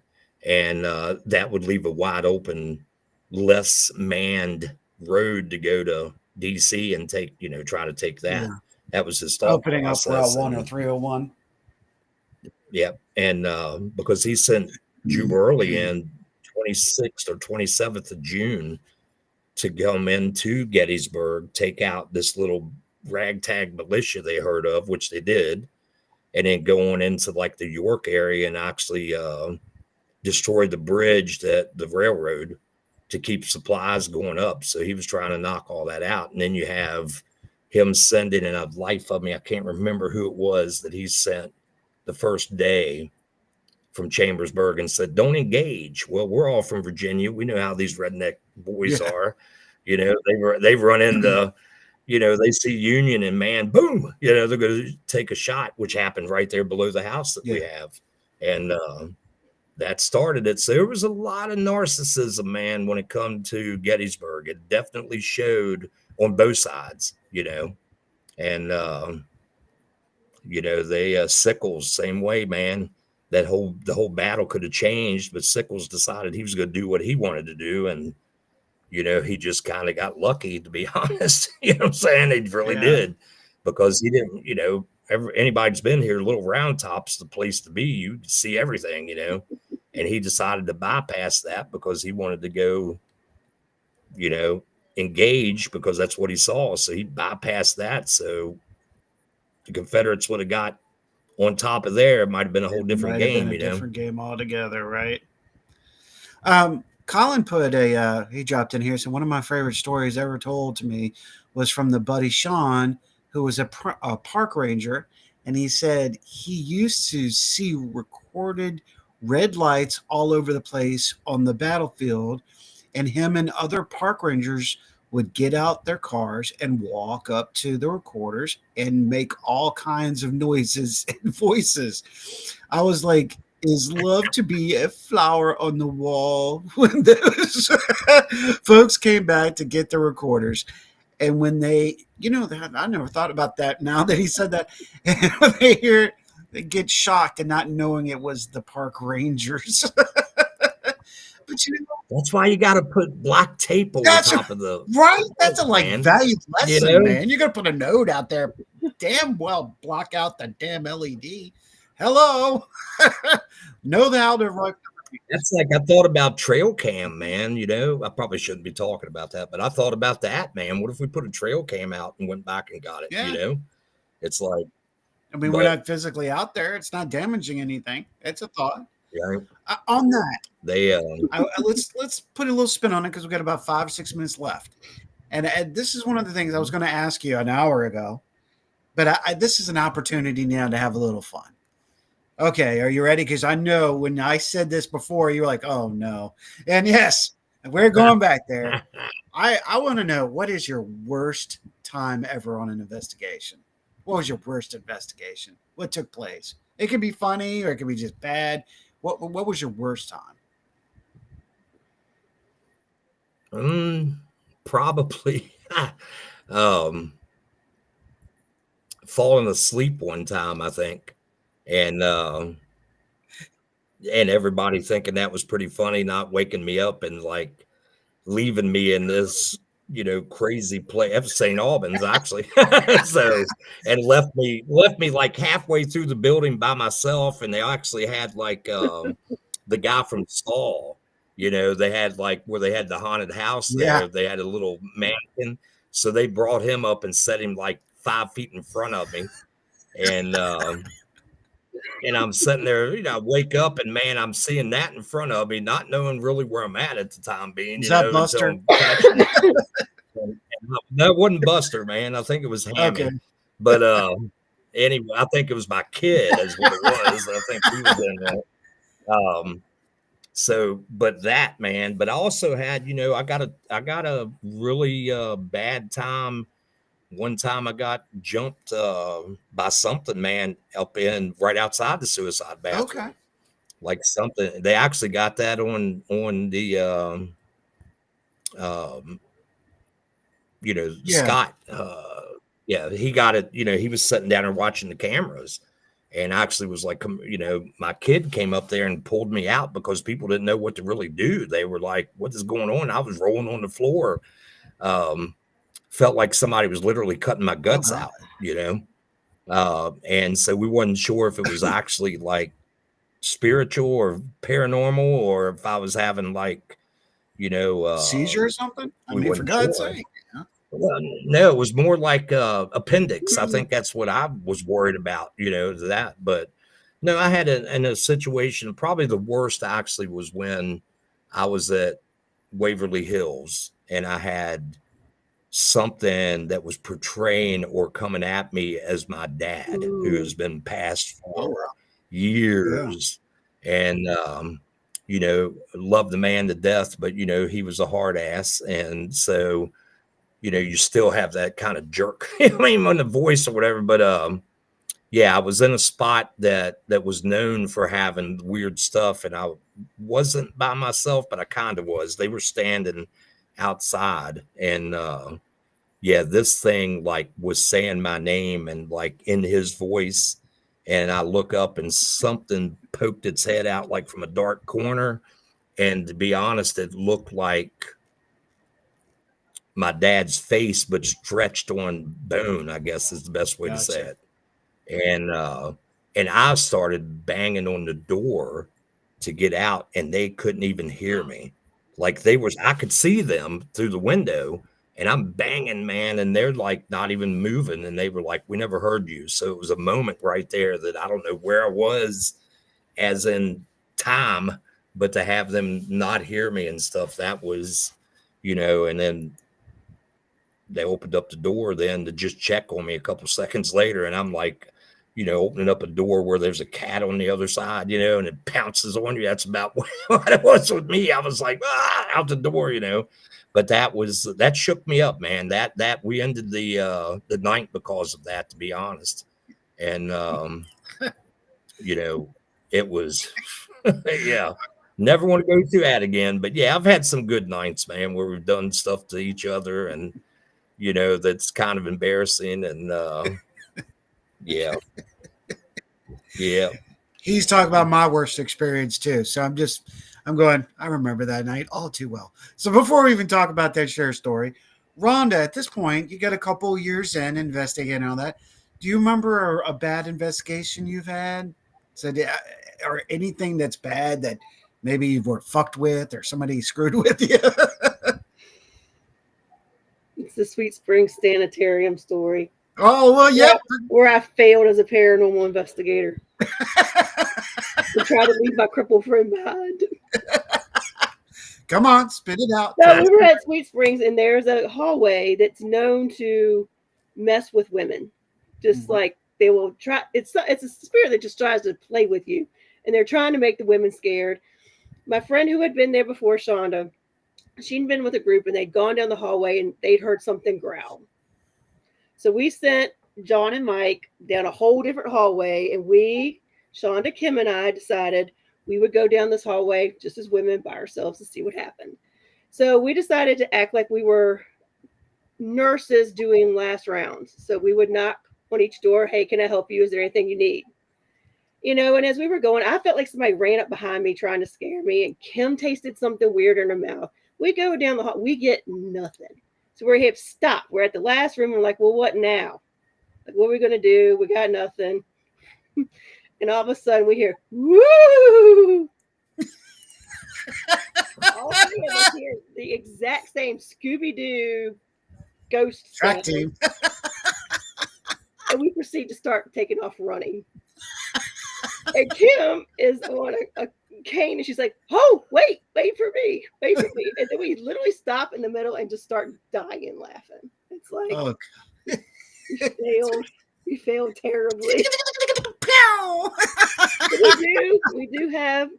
We have a sticker. There is a sticker, not a t-shirt, but a sticker called the Sweet Springs FPRI Track Team with images of all three of us.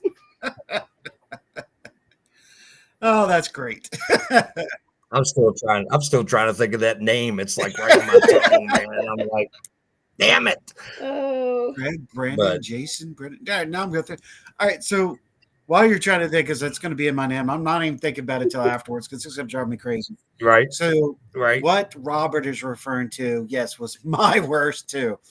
We used to investigate in a place in Mechanicsville, Virginia. The location was Enon Baptist Church, and the minister told us all about seeing Confederate lines just walking down this particular road. They're just doing marching. Now, there was a skirmish battlefield in the back part of this area. So we spent a lot of time out there. We actually had a lot of activity around the church, outside of the church. I mean, stuff crazy that I can't explain to this day. Footprints literally walking behind me and rocks being thrown at us and all kinds of stuff. Well, we used to go to the back battlefield, the skirmish field, all the time.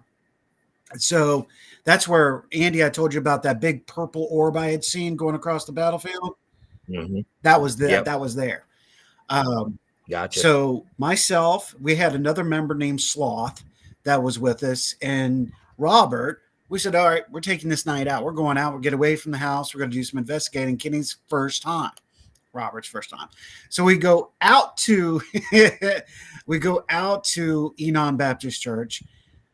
We did not know is they had turned that road into a privately owned road. No clue.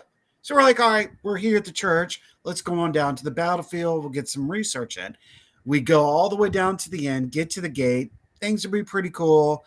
We do probably about 25 minutes because we weren't going to be out long. Get back in the car. And it's a dirt road. It's still a dirt, with gravel now, but still a dirt road. And it's windy and twisty. So we come back down this road, and it's got to be about a mile and a half, and there are houses all over the place. We're almost at the church, and all we see is red and blue lights coming down the road from the church. And now I'm not, look, Andy, when I say red and blue, I don't mean 1, 2, or 3 cars. Dude, it was like 12 freaking police cars. Okay. So I'm in a 1994 Ford Escort going this way. 1 cop, 2 cop, 3 cop, 4 cop, 5 cop. And it just kept counting. We counted 12 cars. And I was like, damn, what the hell's going on? We just left there, man. That's kind of messed up. Let's just keep on rolling. I'm looking in my back mirror, and the sloth goes, I don't think that is something down there, guys. You may want to look in your rear view mirror. I look, and the main car had done a U-doing coming at us. And then they just followed in suit. Oh, my God. What the hell? They pull us. 12 cars, cops, pull us off the side. I'm going to tell the story completely there because if I don't, it's not going to be as funny as it could be. So I pull off the side. Basically, the first guy gets out. Then there's a high intensity officer that's with him, and they're all getting out of their cars. Well, this one officer is an officer of color, and he comes up to the car and goes, "What are y'all doing out here?" We're like, first thing I could think of, Andy, what's the worst thing you could say on a national battlefield? Investigating, probably. Metal detecting. Oh, yeah, I didn't even think about that. I said, we're out here relic hunting. He goes, relic at 11 o'clock at night, you're relic hunting at 11 o'clock. And he's looking around, and Sloth is trying to put down the equipment and everything. So that's when I had experimental equipment. I wish I had all this stuff. Anyway, he's trying to hold it down. Kenny's girly. He couldn't believe it. He was trying to block his face so he couldn't be seen the whole night. And I'm like, I think you're screwed on that one, dude. You might as well forget that.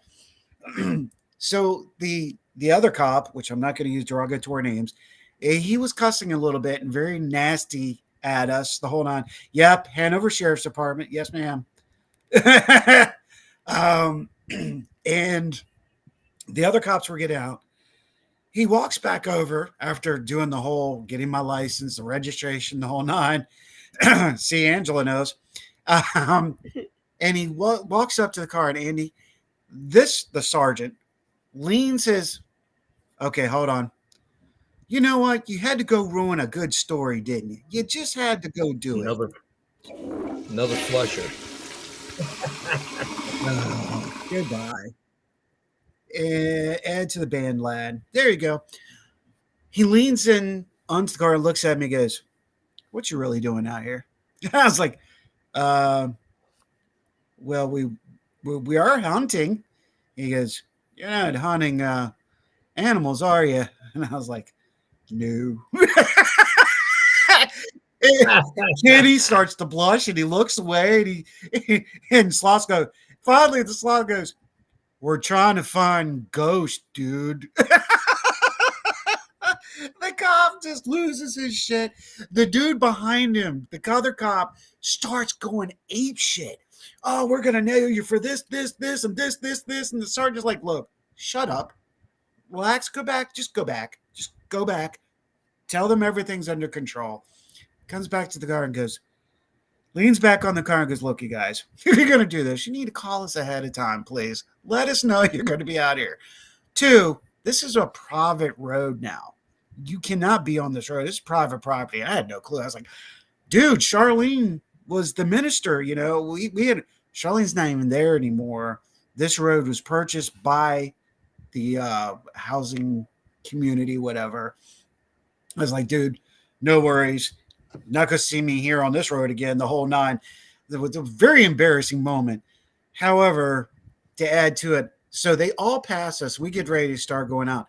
You know where the hell they parked? Almost all of them parked in that church parking lot, waiting for us to go into that parking lot. And I was like, nope, we're going to Lakeside. We're out of town. We're out of here. That had to been, that's my horror story. And Thanks, Robert, for bringing that up. I appreciate that. That's good. Angela said, "What?" Let me put. She said, I live a few miles from Enon and had a friend who was a minister there. I never knew any of this." Well, Angela, find me on Facebook and let's chat because I can tell you a lot about Enon. Because that's our Hanover Sheriff's Department. We got nothing better Pretty on accurate. here. Yeah. Pretty accurate. I'm a Hanover native. Pretty accurate. And then Robert says, our mother told us all about the minister, yes, was at the church late afternoon in the summer and heard and saw the Confederate formation marching by the church. Angela, they also have heard an entire choir singing at the church at night. Of course, there was nobody in the church. They've also had, I think, lots of different smells, of course. Other actions around the church and around the cemetery, which is across the street. There's a Confederate cemetery literally across the street, Andy. That's kind of in the woods. So it was Right. it was an interesting one. That's man. cool. It was. So Angela, yeah, that's an Enon is an interesting location, and no, I will not go back there unless the minister there, and I don't even know who the minister is now. So yeah, that was fun. That was real fun. No. So, Big Daddy, what do you got going on? Let people know where they can find you real quick. With you got anything special about to happen down? Yes, you do. Well, I mean, we got the actually I'm not sure if it's aired yet, but I do have an episode on haunted discoveries with my son and I. It's the family spirits is what it is. They have a couple different, episodes of they have a couple different shows. It's all haunted discoveries, but it's the family spirits one where, behind the whole deal is to help people with grief. And I kind of like what Brandon Alvis is doing with it. Mustafa, they are really bringing out, Kevin Ott and all them really have something different that's going on, which is cool. But here we got, in Gettysburg, you obviously got the season getting ready to kick in. I have a bunch of speakers that are coming in, have one Memorial weekend that's really cool. And like I said, just a shout out that anybody wants to, to come up here and set up, and meet people and meet and greet, you're more than welcome to. It's no strings attached. We're right on the square. So we're in prime, we're in a prime area for a lot of people to get in and see you. And, it's cool to network, man. That's what it's all about. Network to smaller people. But, yeah, and we have, Jay Halls is coming back. So I'm going to do some more stuff with him when he gets back. That's pretty exciting. Other than that, man, it's daily here to always have some kind of, activity going on and talking shop all the time. That's what makes it fun. Once I get done with the actual job part of things, I get to talk shop. So, but yeah, I'm talking about coming down to Virginia to St. Albans too, man. So I'll let you know on that. And I know you got some stuff coming up. I'd like to be We do of have it. something working with Sean and Courtney at the cemetery. Yeah. That would be cool. Working with RTL on that one. So Yeah, and I missed him last night, man. He was right at the Hoover he House, was. which is a couple miles. But having the week off for the things that happened in my personal life, I had to catch up, man, on everything else. And so I missed it because I was just work. And then finally about 10 o'clock, 11 o'clock, I got to leave here and go out to the house and do some investigating, which was cool. And so I missed out on them. I really wanted to be there, but nobody was expecting things, so it happens. But yeah, RTL, he's awesome, man. Definitely the man. Mhm. He's one of the old school ones, like the rest he's of one of the original 13. Ray is the man. He is. He's one of the original 13. That's true. It's true. Yeah, and so you can check out our page. I have a TikTok page, Vapor Paranormal. Put some stuff on there. I'm working on that to get a little better. Vapor as well. You'll see like this If you can see that tattoo underneath my Jesus, man, which way I got? Yeah, I know. Which way Anyway, are you going? I'll soup it up. so There you go. you know, that vapor that'll be in the thing, that is the actual right page to be on Facebook, or myself, Andy Andrews. There'll be a picture of my ugly face up on there, and you know, reach out to me, and or Andy at ghostcitytours.com. That is my email that I check daily, and love to have any of you up, man. You know, Absolutely.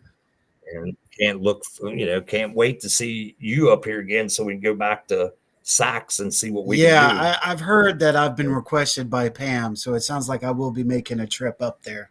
There you go. Oh, the Hoover House. The Hoover House is starting to come alive too. Same thing, man. People in there poking, you know, and pushing and trying to, you know, come up with answers and see who's there. And it's like, you know, used to be always subtle, but now it's kind of like, yeah, it's there, man. It's right in your face. And I live 2 miles away from them. So I'm sure FPRI will be making a trip to Gettysburg this year. I'm pretty sure we're making a couple trips up that way. Yeah, I think so. Well, you know where I'm Yes, at. sir. So there it is. You passed me. That's your own fault. I tell people. Andy, we need to get back together for an old Paranormal Profanities game. Like we did. That was fun.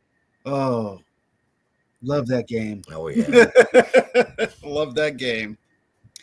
Andy, it's been a pleasure, brother. Thank you for taking the time. Absolutely. Thanks for having me, man. Absolutely. I know you've got such a busy schedule and things going on, and just to take the time out to hang out with us for a couple hours, we appreciate it. Absolutely. Anytime. Travelers and those like, let's continue this amazing ride we're on in 2025. It seems up, it seems down, but remember, when you're going down, you still got to go up. You're still going to go up. So continue to help each other. Next Sunday, travelers, we actually travel to Montauk. For the first time, we actually have one of the Montauk boys on our show. His name is Chris Latterier, and he's going to talk about his adventures, not so good adventures of Montauk and of other government things that he's experienced and he's trying to bring to light. So tune in next Sunday too, because it's going to be another amazing show as we keep rolling on that. And then following that in April, Nick Mule, Jeremy York, and Robert White from Things Network will be joining us throughout the month as we celebrate Things Network. That's right, where we're doing our best to support our family outside of the Rift here. We're all one big nation under God. So let's do it together. And other than that, travelers, continue to help each other. Get them out there. Share, like, and subscribe. Be a part of it. And yes, I'm going to work on Rebecca Rose. Get off my butt about it. But then again, thank you all. Absolutely. And may virtue be yours. Be good humans. Same. Bye. Thanks. Bye, guys.